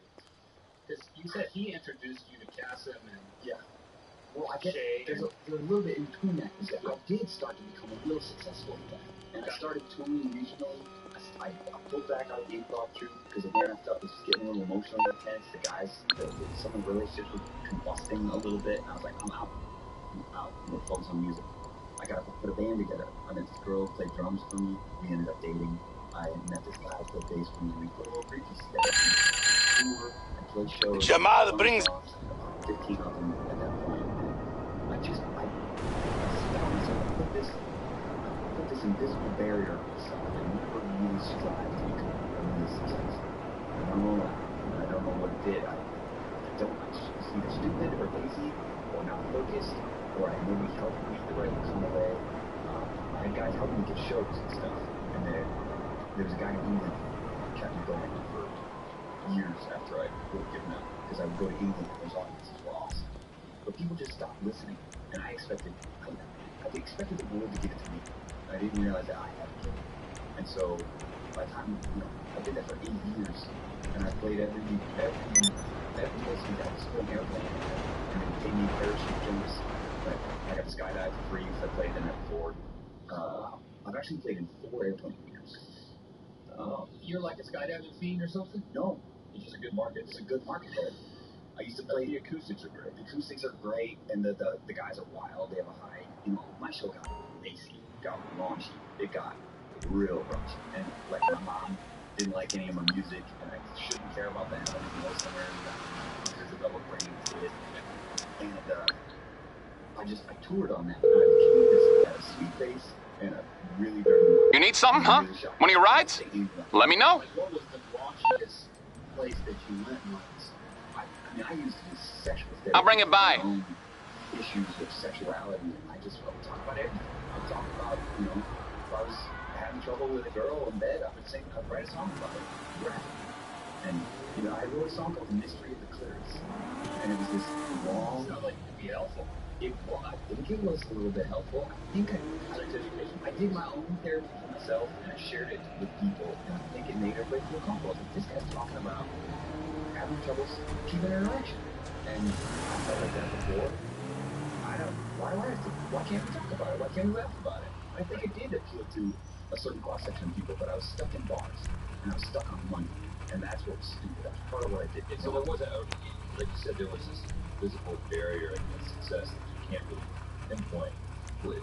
Was it that, okay, well, I don't know exactly what the next step is? You know the next step, and I was always trying to pay the bills. Right. So I would take the gig that paid $600 to play for 300 people that don't care at a bar in a suburb, rather than like the intimate listening room where 20 of my fans would show up and really like get to grow with a performer. I was just entertaining groups. I was better at audiences who've never seen me before. You were following the money, but the money was small. Money was small, limited, and I wasn't developing a following. I wasn't playing people. I wasn't doing enough for people to follow. To be honest, I was putting them in places with 100 other people who didn't care. And after 8 years of this, you kind of get to a point where, like you said earlier, your girlfriend becomes like, what? Yeah. What am I doing? Yeah, because you're just barely getting by. If you go out for gigs, you know, you can go to tour England and I make $2,000 from home. But it doesn't go anywhere. It doesn't have real growth. And like I said, I now realize I just didn't do enough for the things. I didn't do enough for the real growth.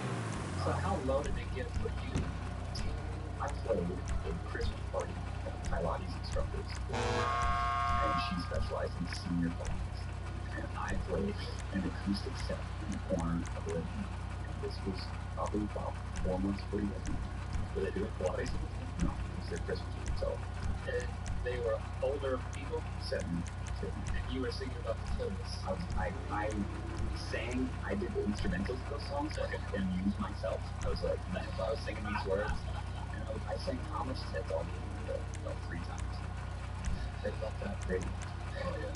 I sang okay, low point, I get it. Low point, but I was still playing music. Yeah, it was $200, you know?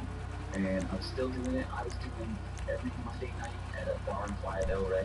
I was doing every Tuesday night at a bar in Long Beach.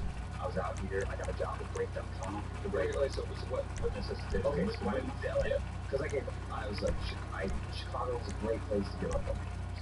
And it was a great place to find your dreams and then eventually give up on them. And it just wasn't, there aren't that kind of, those kind of people. Danny doesn't live in Chicago. He lives in LA. You guys don't live in Chicago. You live in LA now. And I needed somebody. I needed somebody to help. And there was a guy in England. There was a guy in Chicago that was helping me book shows. It was great. There was a guy in England that was really helping me. So I thought about moving to England. I almost got married to this guy so I could stay in England. We were so close. We didn't have an intimate relationship. We were like, let's get married. Just for the legal thing. Well, I was close enough to sell tickets to the wedding. It would be packed. We were local. We were local heroes. We almost had a fake gay marriage. That was absolutely stupid. And I'm talking, we researched it. We looked into it. And England kept going because American audiences, their attention, strangers, wasn't great. And like I said, I was not really paying attention to people really wanting to see me. I was just trying to entertain masses. And so in England, just listen. You put a sign out that says live music tonight. You're like, let's go listen. And a guy, my favorite story about England, a guy came up to me. Didn't really enjoy your music. Like you did. Cheers to the phone. It was great. This the whole time. Clapped after every song. Didn't really like what you do, but I'm really, really proud of you for doing it. I'd like to buy you a pint. That doesn't happen here. It doesn't happen here. They'll start playing darts. And that was one thing that I kept in my mind. If somebody stopped listening, as soon as somebody looked at me, I slowly started singing about their hair and the glasses around me. Is he saying about that kind of hair? Because this cannot be a coincidence, because he just said blue hair, and that guy has blue hair in a turtleneck. But I was singing as if it was his written song. I would really look at the guy, and it would have chord structure and melody. And people that start giggling. Like reverse heckling. Exactly. I would heckle the audience, and that became my staple. And that's not a great way to grow. If I have to be in a reverse situation to thrive, right? What you need, boss? Some wheels? I can bring them round. But you made a last-minute decision. I'll bring it to you.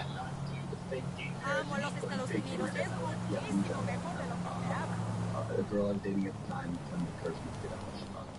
I've always had my own issues undeveloped as a man, and so I always moved out to girls. So did she say I'll come out here with you? Yeah. She said you should go. No, you're the policy. She said we should go. Yeah, but she said she didn't. Oh, she didn't. And this is like 2010. Yeah. 2009. So I did that music thing, and I kept writing songs, I kept trying to do albums, I got different I just never was applying myself as much as I could. And it was just that. And I was limiting myself by every song I had. Every song I had. And I didn't know how to write clever stuff, but I didn't have the guts to do it. I didn't have the guts to explore deeper emotions again like I used to. Because you can't do that in front of a crowded, noisy bar in Wisconsin. You can't, like, explore subtlety, if you will. And so that's why when I started singing on YouTube, because they're listening the whole time, nobody's heckling you, nobody's coughing, the attention is focused, I was able to start toning it again and reawaken my creative energy. So did you start making YouTube videos first, or began Experience the exhilaration of putting everything on the line at the Diamond. They were hiring writers, and I submitted as